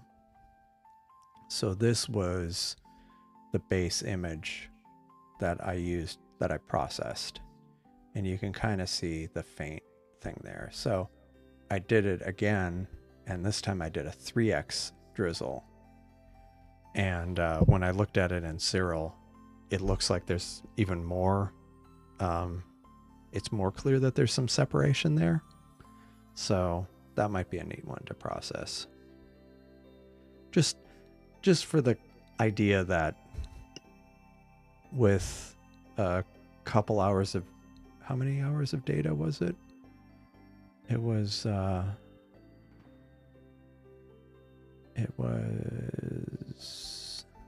sorry. Yeah, not quite 2 hours of data in the city. I was able to see a gravitationally, well, it's not. I was able to image a quasar that looks like it's doubled, that's gravitationally lensed. So it's not exactly Hubble, but just the idea that, plus on top of that, I think it's 9 billion light years away. So that light was emitted billions of years before the solar system was formed, which I also find really amazing. Oh, another one I really want to process. Let me pull this into Serial. It was this IC 2005, which, if you've watched the live streams before, I kind of was doing it on and off. It's a galaxy, a background galaxy that's behind the California Nebula.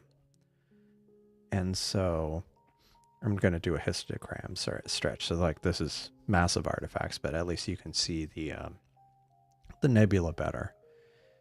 But what I did is, so let's plate solve this. And then I can turn on, nope, not that one, not that one, this one. So you can see it's here.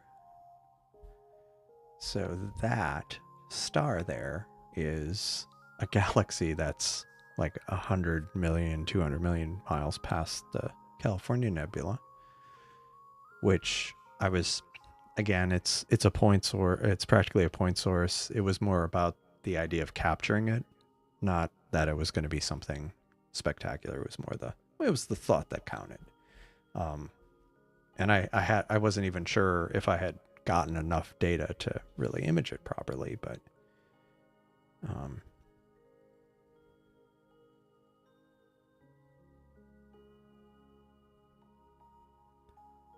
just trying to take advantage of this to try to recenter it a bit. Oh. Just in time for the, again, it's taunting me. It's taunting us. And then I did like this deep image of the area around Deneb. Let me pull this into Serial, because I swear there was I did that for a reason. Because sometimes there'll be these stars. Let me turn off the histogram stretch. Sometimes there will be distant, not stars, but galaxies. And that's why I end up doing some of these. Yeah, maybe not. well, let me take that back. A lot of times Serial, the catalog won't have some of those fainter objects. So, see, look, it almost gives me hope, almost, but it might be a false hope, so we'll see. We shall see. We shall see.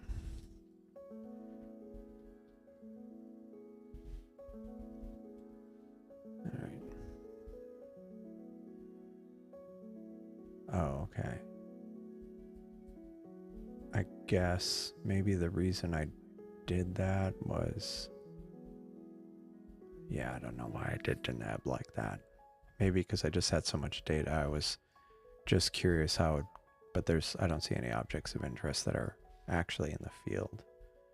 Unless it actually was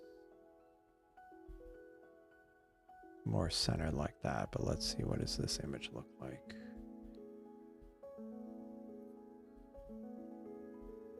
Yeah, I don't know. I'd have to, oops, what did I just do? I'd have to look at this a bit more to figure out. Although, well, that looks interesting. A little ring of stars there. Is that an artifact or just a coincidence? I mean, this is just stacked. It's not processed in any way beyond stacking, which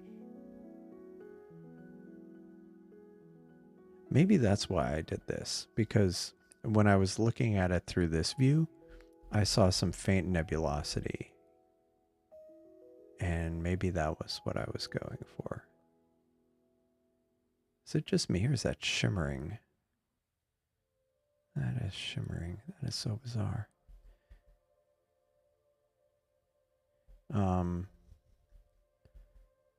Let's see, Deneb.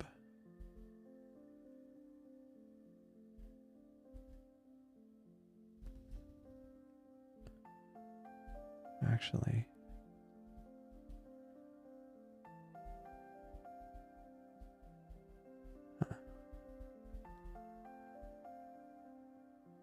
but yeah, I guess looking at it in this view and seeing that there's some like filaments of nebulosity here. What is this area? That's cool. SH2112. Always 112. Have I imaged this before? No. I don't think I have.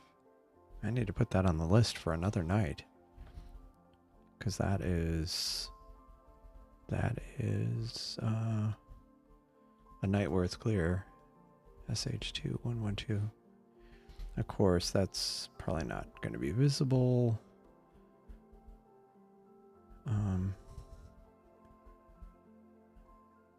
Yeah, it's, even if I tried earlier in the night. Yeah.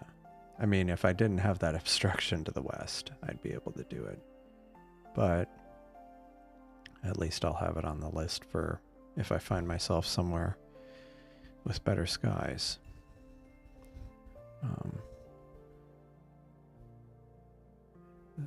Oops, didn't mean to make that full size. It's like, come on.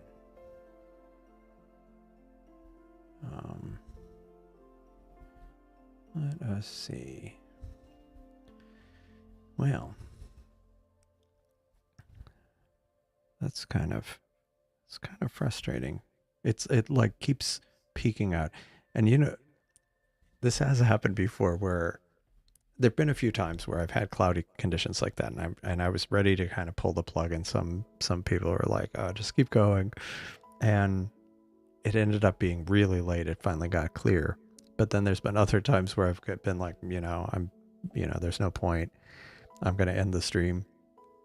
And then I go to like bring in the telescopes and it's cleared out completely. I'm like, are you kidding me? Are you actually kidding me?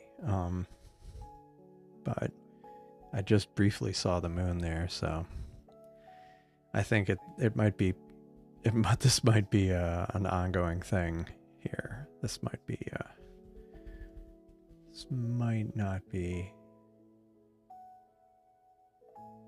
Let's see this.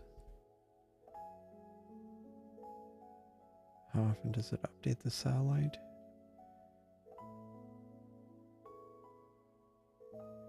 Yeah, like it was completely clear, and then here,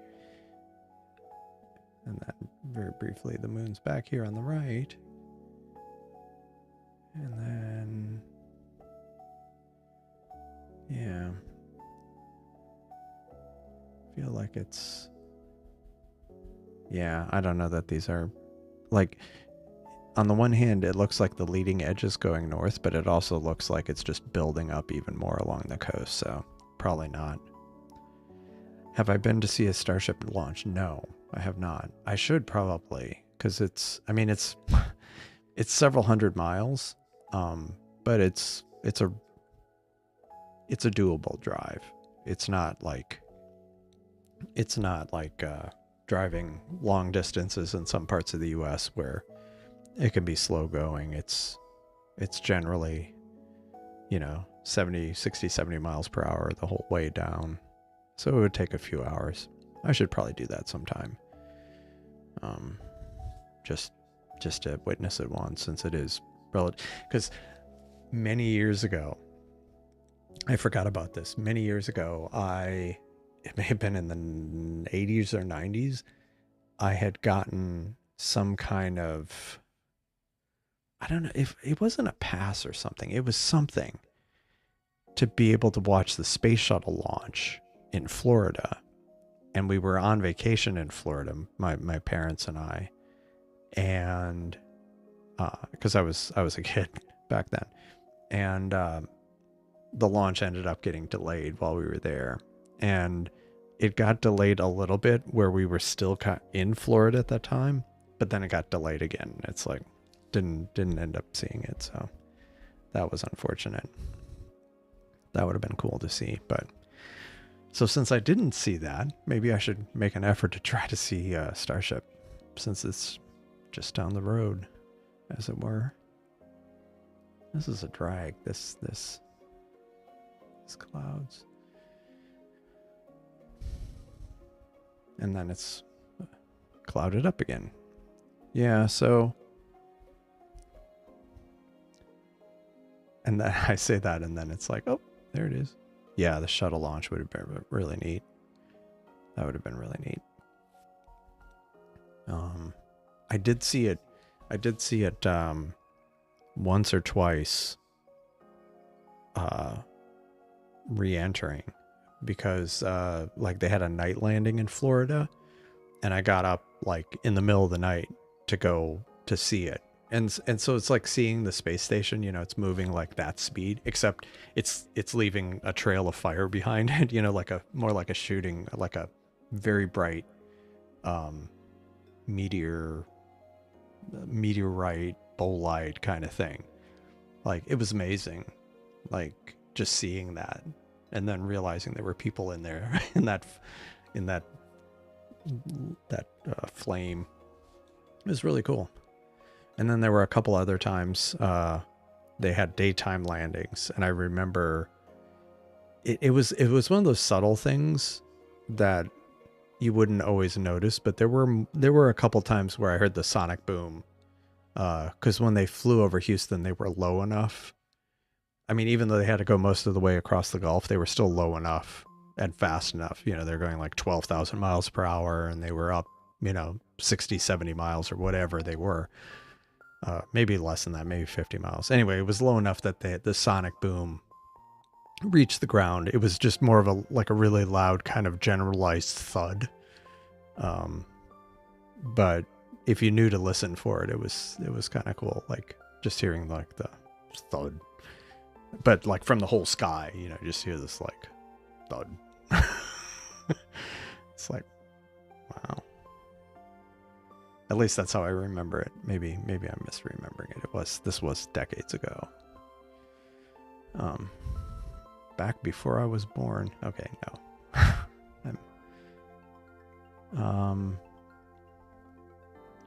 Yeah, and I haven't restacked my Triangulum galaxy. Yeah, I feel like I spent so much time restacking a bunch of these that I need to go process some of them, and maybe I can do some of it on the live stream towards the end of the week when it'll be cloudy. Like Helix Nebula, I've got a ton of data from that I need to process.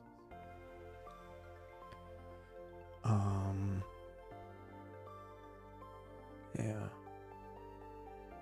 Then I don't even remember why I imaged this. This was the fuzzy butterfly cluster. Like, what was the significance of that? Fuzzy butterfly. I guess it was just a cluster. And oh, you know what it was it? No. I don't remember what the significance of that was. Oh, that's what it was. That's why I want to process it. I want to get I got a lot of data because I was hoping to get this, bring out this dark nebula, which would be, somewhere, it's hard to tell with all the gradients, but it would be somewhere along here.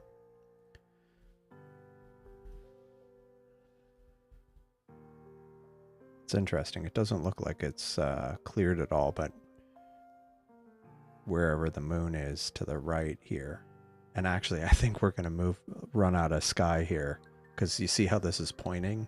It's pointing over a roof, and at some point the moon's going to go behind a building and we'll lose it. Oh, Geminid meteor shower. Is that going on now, Aaron? Thanks. Okay. Well, that's cool. That's cool. When are you? Oh, in spring. Do you know about when? Did they have like? I know very little about it. People always ask me questions about it, but do they have like a rough schedule of when they're planning on doing a launch?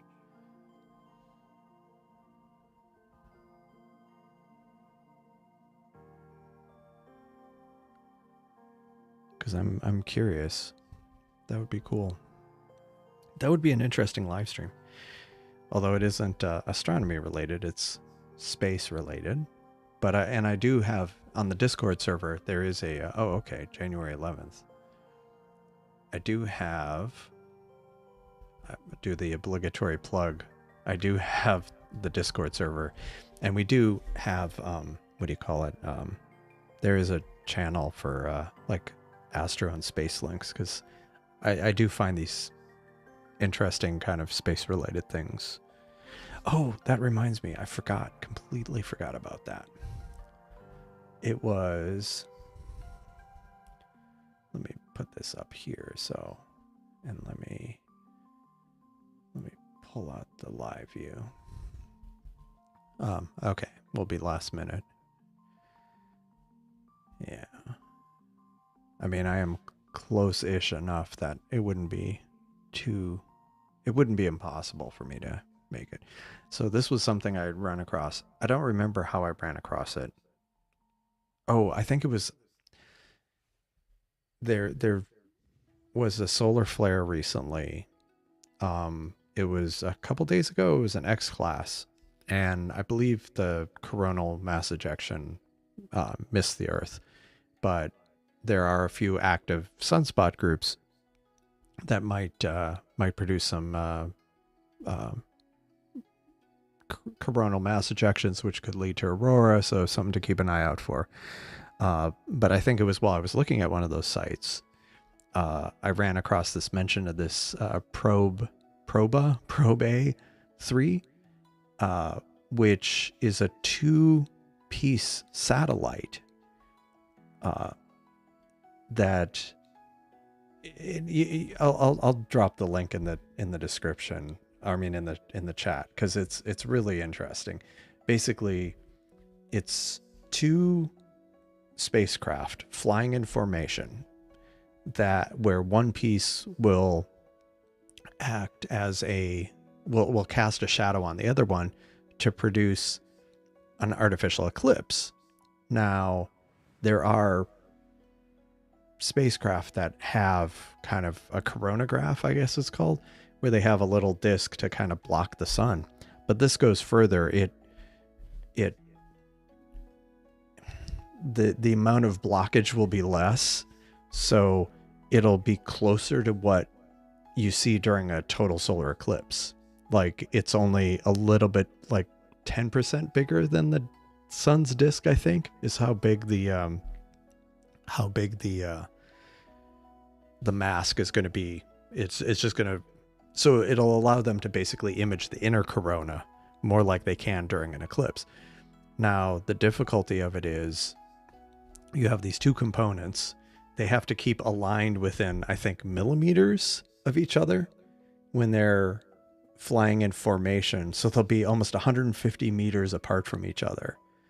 And they have to basically, for 6 hours during each orbit, they'll be able to keep in a formation to be able to produce this kind of eclipse. It takes a lot of fuel to do that because naturally since one is going to be closer to the sun, even just by a little bit, it'll be wanting to go slower naturally. And so they have to use fuel to keep it, and lasers to keep it all kind of aligned properly. And then the rest of the time, I guess they kind of reconfigure themselves to be in the same orbit. And it's in a very highly elliptical orbit. So I guess when it's at the farthest point away from Earth, that's the point where they kind of switch into this formation. But it's fascinating, and I'm really looking forward to seeing what they produce with that, because like if you look at some of the other like these, like the SOHO satellite, like the amount it obstructs of the sun, like the sun, the white circle there is the sun, so it obstructs this huge area. So nothing like an eclipse, a natural eclipse. So they miss all the detail, like really close to the sun. But this new satellite will be able to do that, even if it's just for a brief period of time per orbit. It's still kind of cool. And actually, I should put a link in the Discord server after I said there's space and astronomy links. I need to add that because I thought that was really cool. And I'm really looking forward to seeing that. Unfortunately, we can't get a look at anything right now because it's like completely clouded. It is completely clouded here. And Jupiter would be visible. Let me see. Let me double check.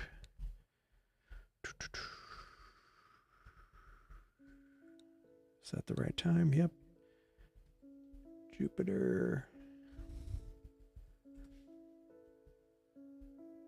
Actually, Jupiter would be... Oh no, it would be visible. It would have cleared the building behind me. So yeah, so Aaron, if you tune in tomorrow or Wednesday, whenever I have my next live stream, I don't know which it'll be.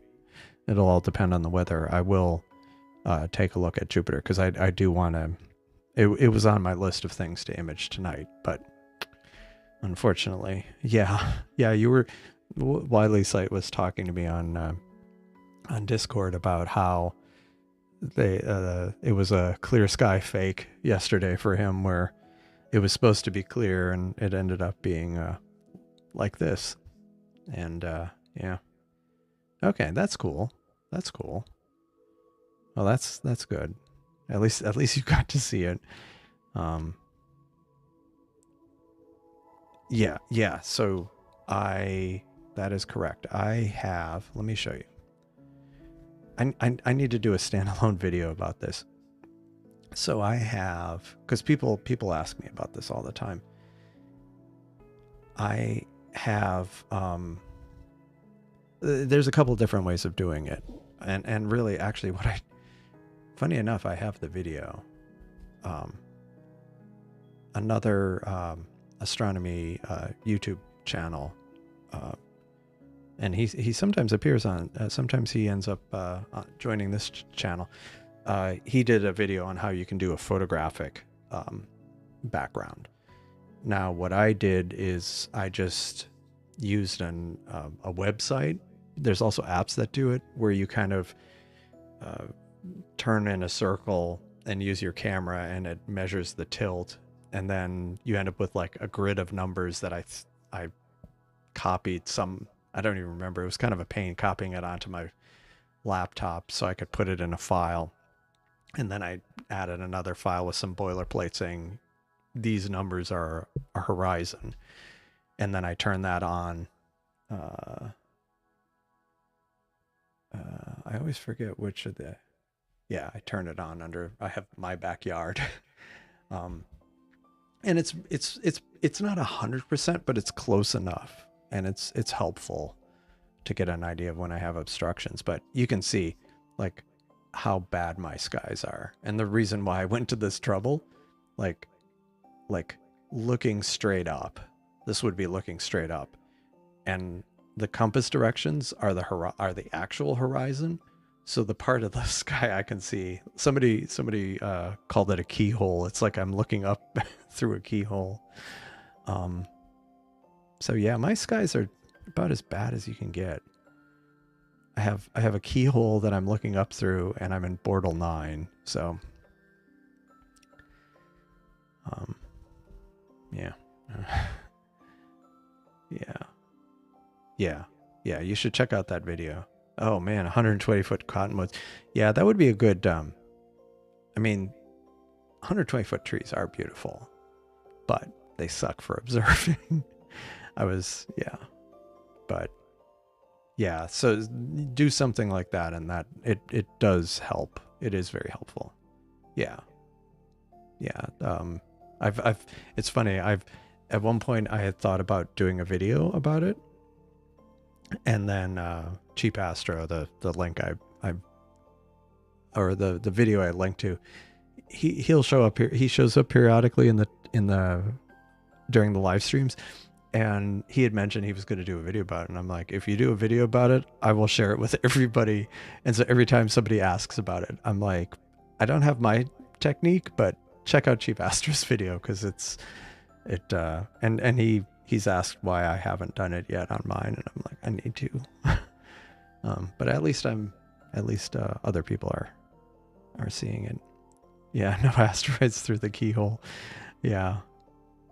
Although you did mention, funny you mentioned that. There was,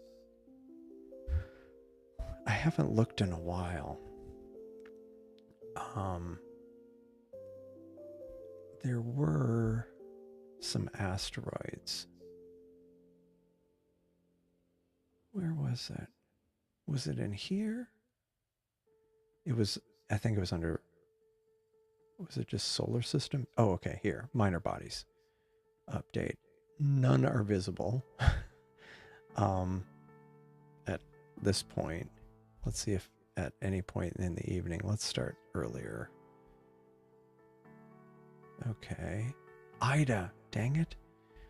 Ida is the first one and only one I've tried. And unfortunately, Ida was not in the software I was using. Like, for whatever reason, it wasn't.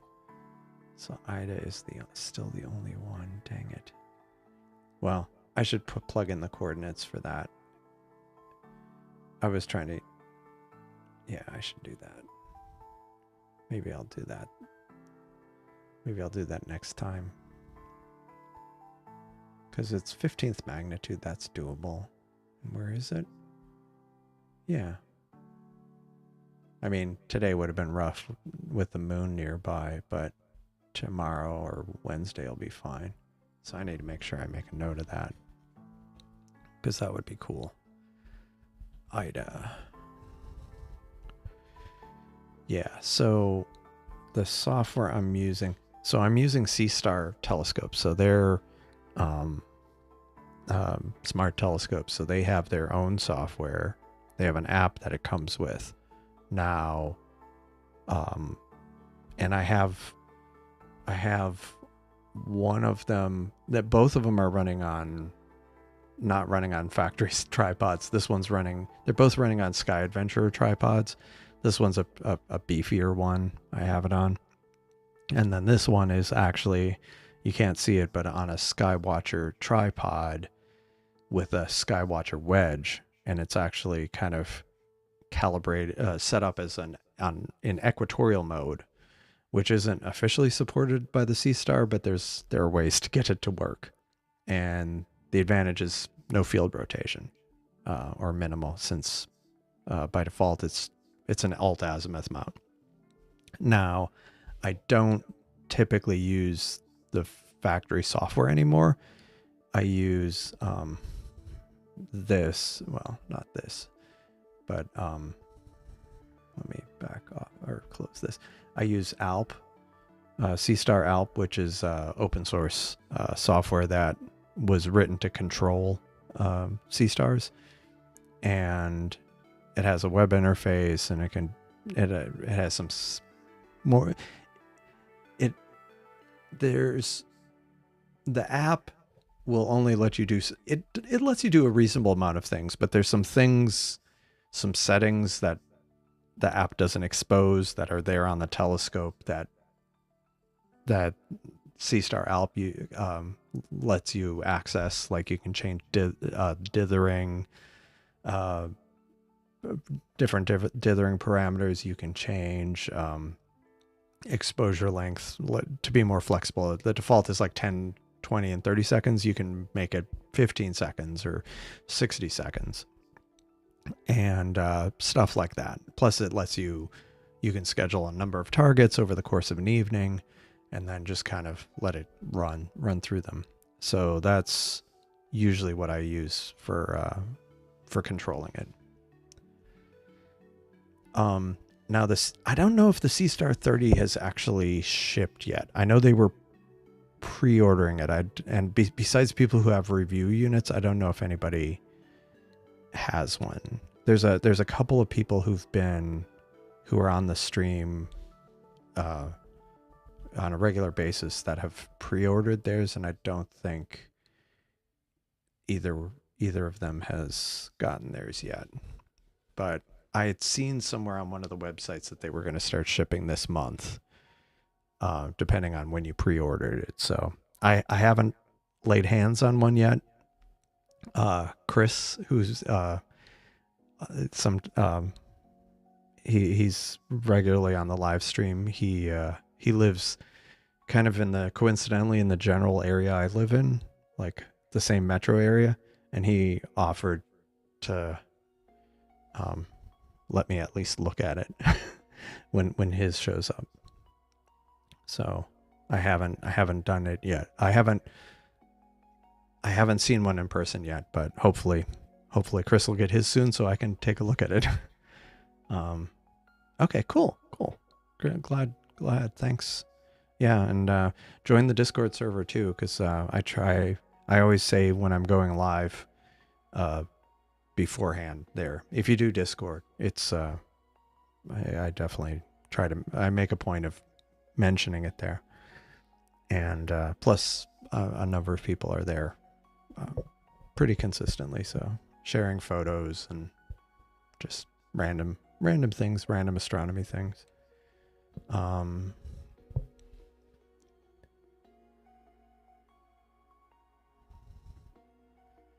Yeah, see, again, it's going to keep taunting me, but I have a feeling that I don't see it clearing out enough where I'll probably be able to do much tonight. So it'll probably be, hopefully, I mean, ideally it would be clear Tuesday and Wednesday, and then I'd get 2 nights. But if not, hopefully one of the two.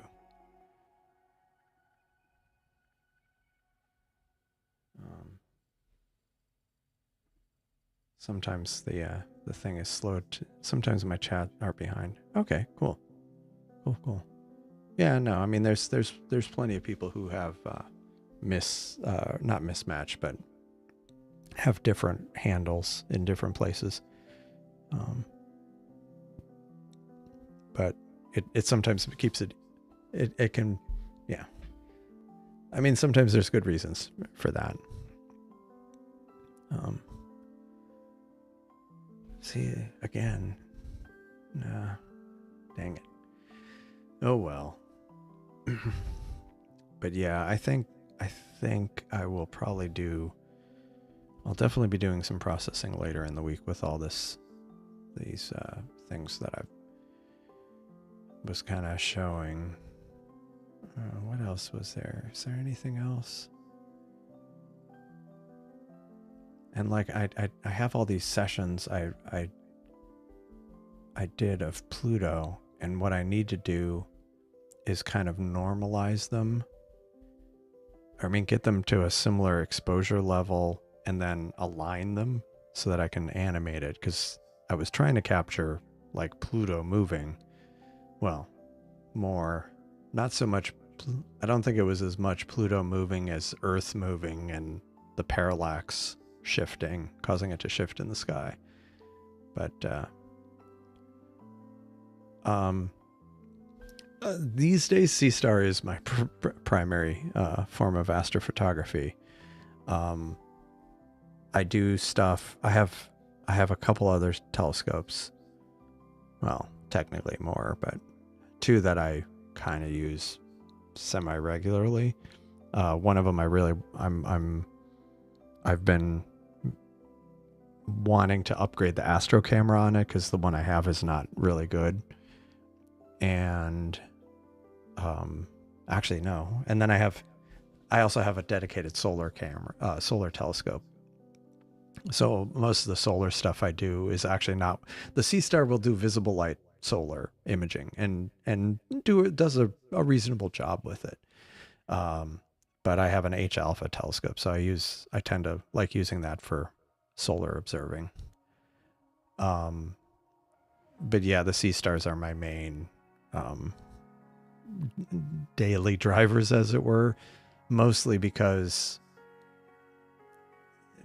for convenience and ease of use. Like putting the two out in the backyard takes a few minutes. Since one of them's set up alt-azimuth, there's not really much in the way of polar. I'm not having to polar align it per se. It's more doing it itself, like doing 3-point alignment. The equatorial one goes into the same place more or less, so it's close enough to being polar aligned mostly. And it's just easy. I mean, they're a few pounds, few kilograms, so it's quick and easy and not too much of a hassle putting them out there. And so yeah, they're my main ones day to day. And then the other thing with me is that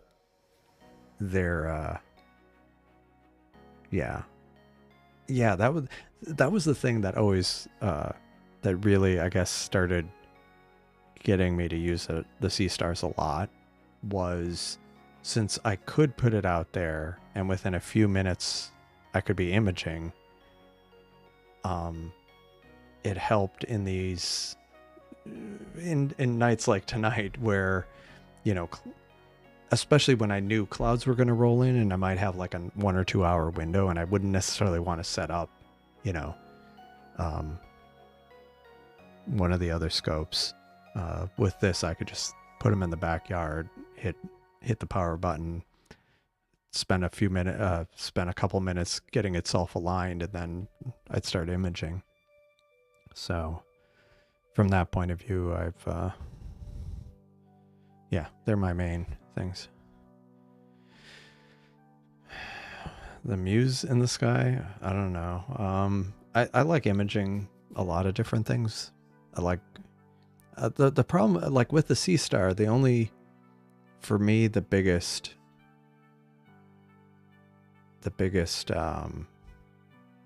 issue, I guess, like, I mean, every telescope has trade-offs.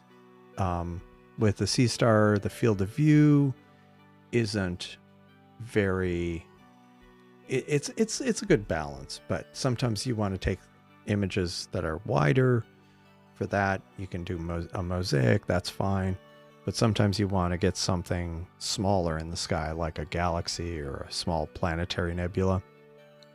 And a lot of things are too small, realistically, to get a really great result from it. And so in those cases, it's kind of, anyway, to the original question, I like nebulas. I do like galaxies, but I find that a lot of the ones I want to image, I won't with the Seestar, just because I can't get close enough in. But there's plenty that I'm able to get reasonable images. But that's probably mostly it. And I also like just kind of unusual things. I've been on a kick of imaging quasars just because I find it amazing how far away they are. The dark line on the right side here of the moon view, it's because the moon's finally going behind. Well, you can't see the moon, but it's finally going behind a building, so that's why it's getting dark here. So it is now finally kind of going away, and the skies aren't showing any signs of clearing, unfortunately. Oh gosh, that is a tough one. And I'll tell you why for me. Because as a kid, those were my two favorite ones. Like, Andromeda was more, summer, a summer thing. And then Orion was more of a winter thing, or late summer and winter. And, yeah, I mean, and when I started in astronomy, I was only doing visual stuff. I mean, it was pre-digital. So, I mean, not pre-digital, but most amateurs were still using film. Let's put it that way. And so I was doing a lot of visual observing, and Andromeda was great because it was a relatively easy target to see visually in binoculars, even in the city. I mean, the city wasn't as bright back then and I didn't live like in the core of the city at the time. But Orion, I really liked Orion, not just because there was a lot in the constellation and then the Orion Nebula itself, but for me, it also represented cooler weather and less mosquitoes. So Orion probably, if I had to say one, it was probably Orion, but both of them I was kind of partial to when I was, have been for a long time. But yeah.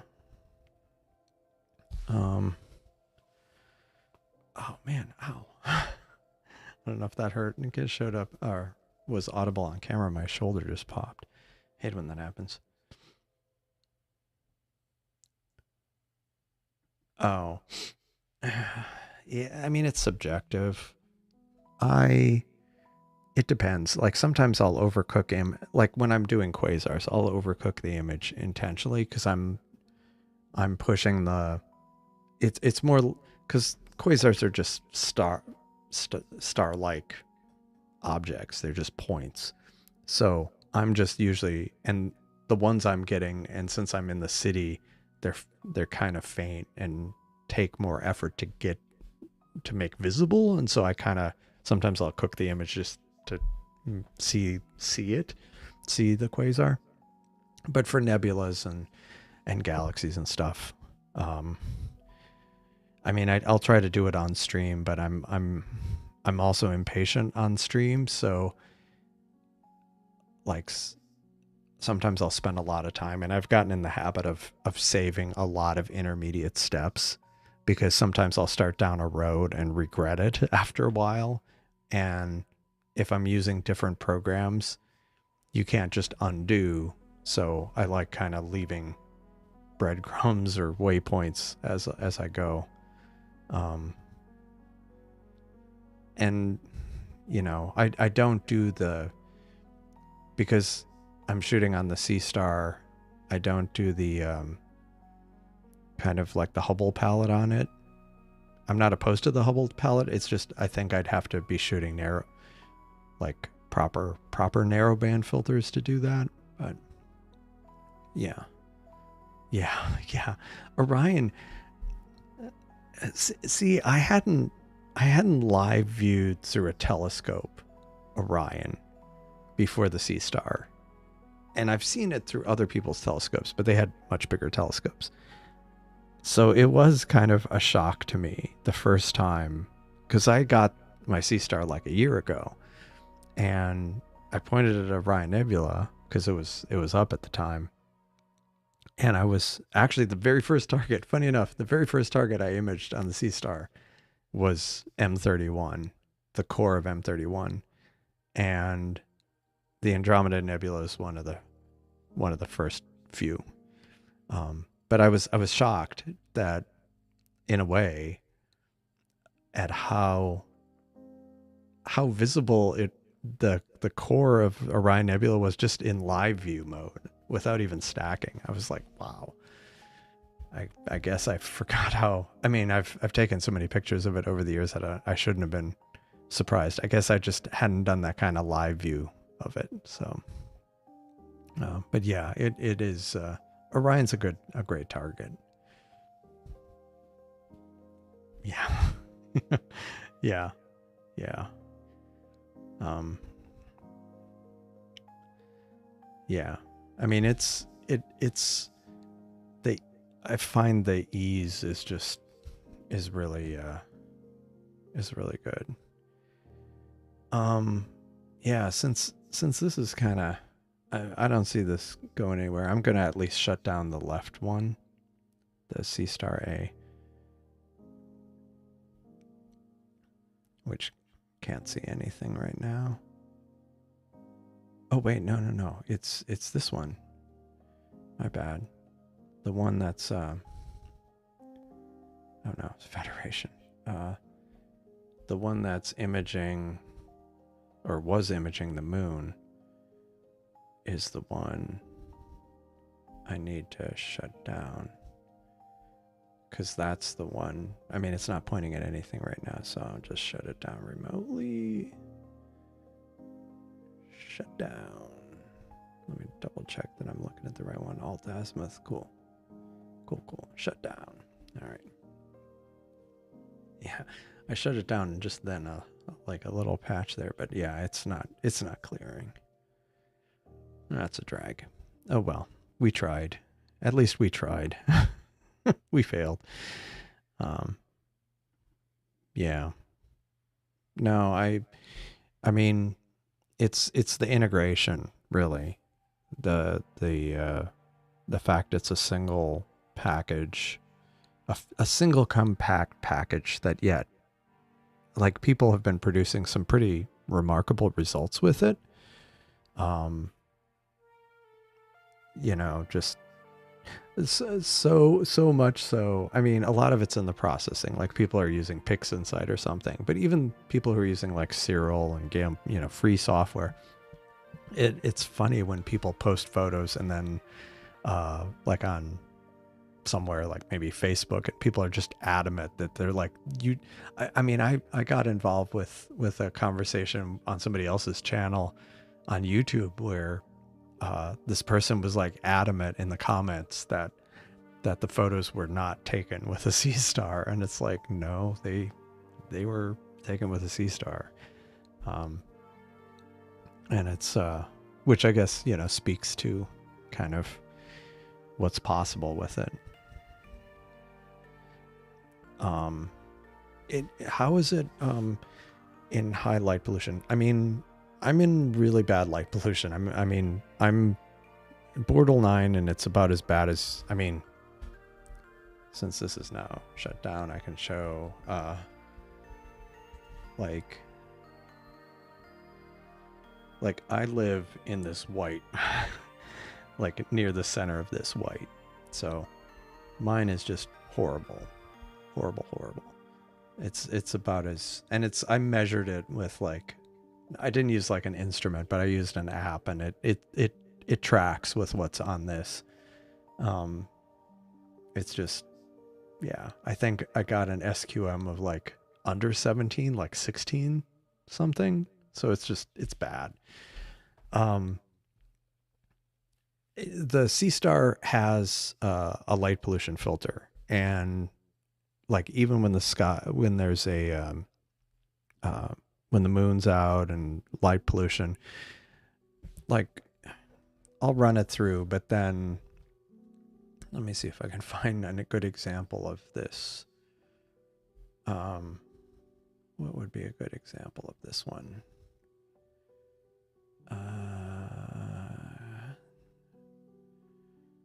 See if I can find one I did recently. Oh yeah. So here's, let me bring back the chat. Ads, all these ads. So so yeah, no, I'm Bortle 9. I am very bad Bortle 9. I'm as bad of like I was looking at that chart, and not that it's a competition, but like Quiv the Lazy Geek is in Tokyo, and I kind of looked around at light pollution in Tokyo. It didn't appear to be any worse than what I have, which is bad. I mean, I was kind of surprised. I was thinking Tokyo would be worse than here, but it wasn't. I didn't find any areas that were like drastically worse than here. Same thing with New York. It's about as bad as you can get. And I find with the light pollution filter, and then just I only use generally free software for kind of processing it. So what I did, so here's an example. This was an hour of with the Seestar. This was the image that came out of the Seestar of the Rosette Nebula. And this, I'm only showing this example because I took it relatively recently, and it was the first thing I could find that showed. So, it's not bad. I mean, especially given, trying to remember, I think I did this when the moon was out of the way, but still I had my normal light pollution and stuff. But then I just took the it also produces a fit file. I took the fit file. I didn't do any other processing with it. I ran it through Graxpert, and I ran it through Graxpert, and then yeah, I think I did a few steps in it with Cyril, and then ran it through Cosmic Clarity. And so this was the out of, oops, I brought up the thumbnail, sorry. Let me just pull this up real quick. So this was the out of telescope view, which again, Bortle 9, not too bad. But then during the live stream, I think I did it, I was able to get it up to this, which I was quite happy with. I mean, it was 317, so it was just like 40 minutes of data. It probably took an hour for the Seestar to generate it because its mosaic mode takes a little bit of time. But like, I mean, well, some of these are taken with like Hubble and stuff, but you know, like you look at some of these, it's like, okay, fine, you know, but you know, I did this one with the Seestar in my backyard, Bortle 9. So, and you know, you can see, I mean, some of it's kind of, if I reprocess this, I could drizzle it and get kind of more detail, so it wouldn't be kind of so kind of artifacty when you zoom into too far, but I was pretty pleased with that. So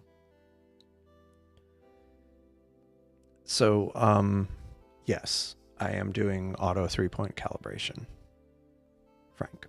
And I'm sorry if I'm slow to respond because the chat's kind of behind. Yeah. Yeah, Bortle 6, you'd be fine. I mean, the stuff Chris has generated, like, I actually have some data he sent me. Like,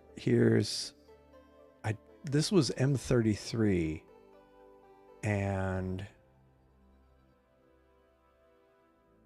which one is the best one here? I ended up doing a few different processes on it, but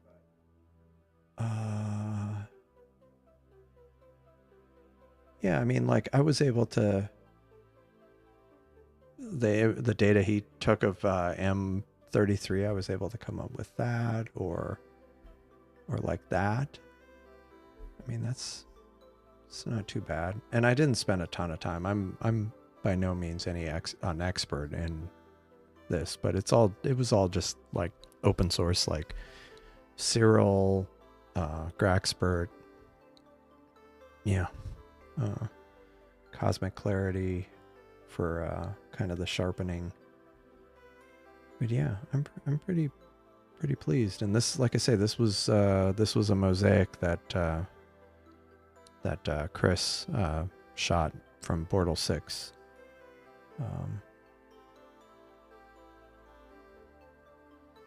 Yeah, I have different processing. This one's cool. I like this one.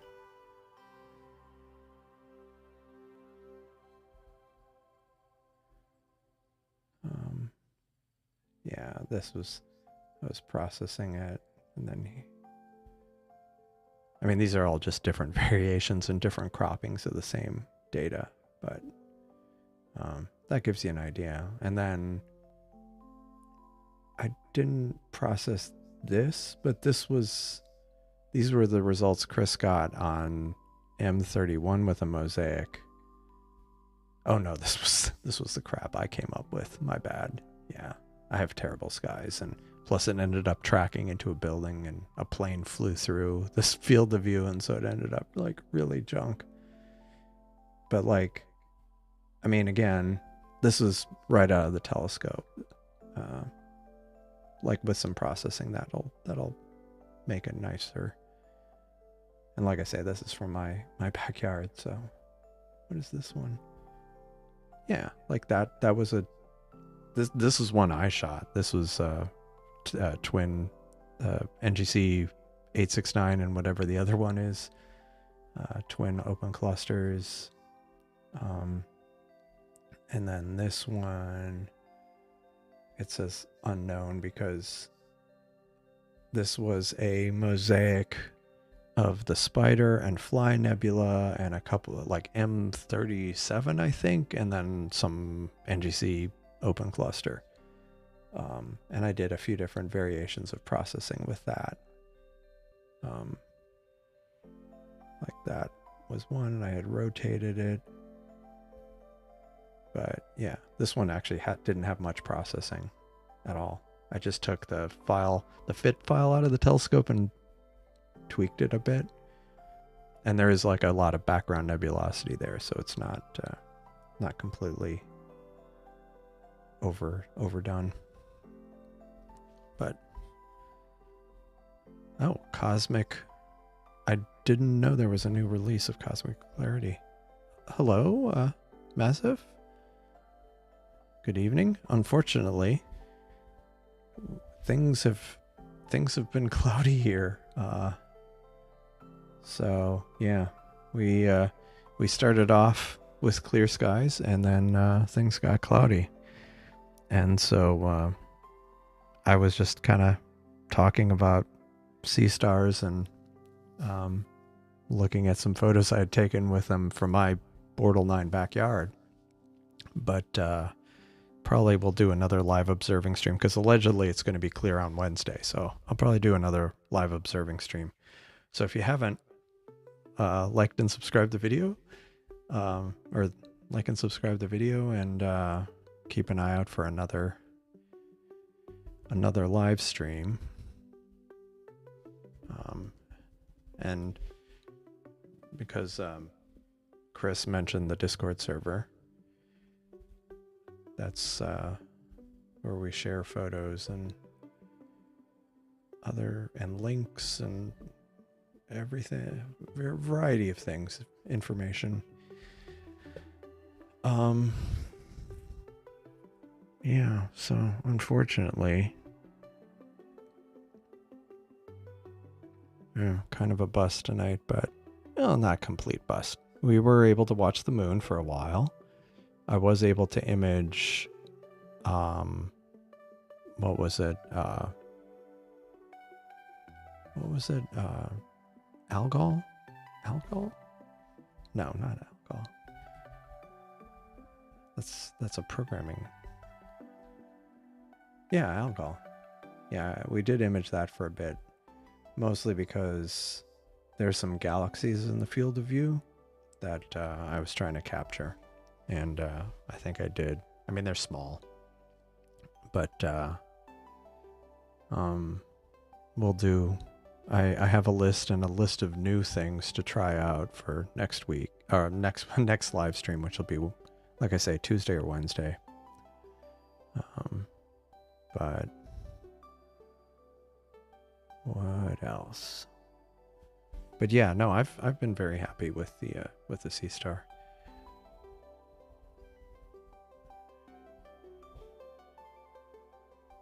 Yeah, that's unfortunate. Yeah, I know. There's been a lot of, and supposedly I think with La Nina, because I'm in Texas, we're supposed to have kind of cloudier and wetter weather, which, I mean, it's better. Yeah, it's okay, but kind of a drag for astronomy.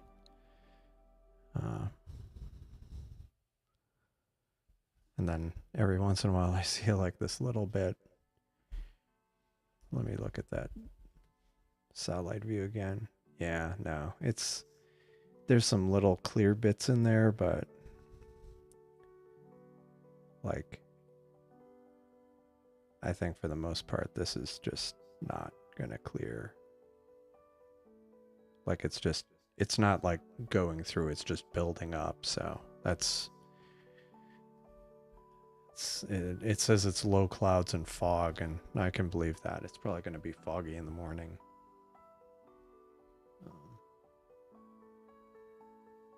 So one thing that might be different next live stream, I'm supposedly getting my cheap Amazon desk delivered. Originally they were saying tomorrow, and then it looked like it was going to show up today, but it'll probably be tomorrow. And so maybe tomorrow, if it isn't clear, I'll spend time getting it set up. So I might be sitting like in a proper chair tomorrow, or a chair with a back. See, it keeps like this kind of clearer patch just kind of was like, no, never mind. It's kind of a drag, but oh well. But yeah, and one thing I keep, since I am using this free software, that open source software that's for controlling the Seestars, and one of the things on my list that has been on my list for a while is to support remote Seestars. So if I do that, then all bets are off. I'll be able to live stream anytime, so long as I have someone who's willing to volunteer their Seestar. But I need to get on that, because that would give me a lot more flexibility for these kind of situations.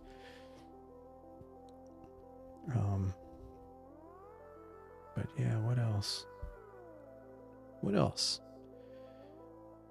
I think I might wrap it up and leave it at that, unless we want to talk about anything else. If not, we can, what is it, as as people say, continue the conversation on our Discord server. But in this case, it's actually true. We actually, there's a number of us who are there. Yeah, I just linked put the Discord server in the chat. So check that out if you haven't already. Like and subscribe, so you can catch the next live stream. Like I say, probably Wednesday realistically, because this Tuesday looked like it was going to be okay, but now there's this, and this would be right around the time I'd start the live stream. I might have clear skies, but I don't like going live when it's cloudy, because if this ends up not clearing up well, and the fact that the seeing is going to be poor, it feels like a why bother. But Wednesday's looking pretty solid, so assuming that holds, I'll do another stream on Wednesday. And Thursday is so close. Like, if this would just shift to be later when the clouds roll in, that would be great, because then I'd get 2 full nights. But Wednesday might be all we can get. Yeah, please do. It's like I say, it's and actually the other thing that's we haven't done it consistently. And when I say we, it's not just me, but there's at least a couple of other people who will they'll share their screen while they're observing in one of the channels. And so it's a place to hang out. And if somebody's imaging something, especially if they're in a much different sky, better conditions than you, that's always nice for me to see, what a dark sky is actually like with a Seestar. So that's also kind of something I feel like we should do more often, or and I've actually thought about, maybe having someone kind of image and then share it on YouTube. Then stream it onto YouTube, like do the screen share on Discord and then kind of stream it onto YouTube. What was it? Last live stream I only had one telescope out, and someone in the stream shared their telescope on Discord, and I brought it onto stream, and it was they're in Australia, and so I was able to. We had a night view and a solar view at the same time, which could be very confusing if you join the stream in the middle and see someone looking at night sky and the sun at the same time. But we should do that more often.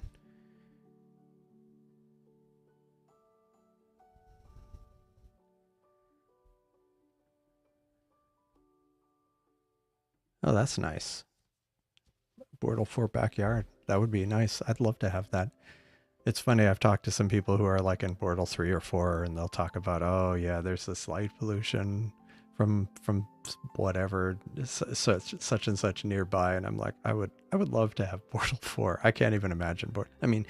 I've been in Bortle 1 and 2 skies with telescopes, but day to day, it's kind of so distant in my memory that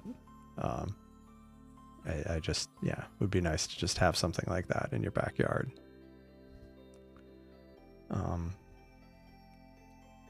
But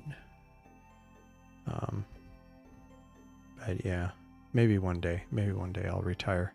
Yeah, no, I could, that is exactly the way to think of it. I know that's the way I would think of it. 'Cause yeah, for me, but no, I mean, it's a trade-off. But I do need to make a point of, especially, I've had the Seestars for a year. I definitely need to make a point of traveling with them more often, and using it as an excuse to go to like West Texas, where it's Bortle, 2-ish plus or minus. Anyhow, yeah, I think I'll leave it at that for now. I appreciate everybody for showing up, hanging out. Sorry it wasn't more observing, but it's the breaks of the business sometimes. But Wednesday will probably be the next live stream. Again, hopefully forecast doesn't get worse, but yeah, like and subscribe, because that'll give notifications, and or join the Discord server, because I make a point of like sometimes earlier in the day I'll post a message in the general chat just saying it looks like it'll be clear here, so I might have a live stream. I usually don't like scheduling it too far in advance, because inevitably if I do, it'll get cloudy or conditions will shift. And so I usually only schedule it like a couple, 2 to 4 hours ahead of time sometimes. But in Discord, I'll be, giving more, I'll give updates beforehand. And sometimes I put it in the YouTube post, but yeah, I appreciate everybody for being here, and thanks for joining. And like I say, I think I will leave it at that for now. Like I say, I redid my my macro, so this is going to be the final test to see if the my updated button actually ends the stream correctly. So I need to make sure everything's in place in case it doesn't. I don't even remember, what did I do? Okay, I have to go. Okay, yeah.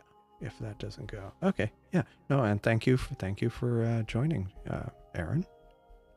And I hope everybody has a good evening or day, and I will see you next time. Thanks.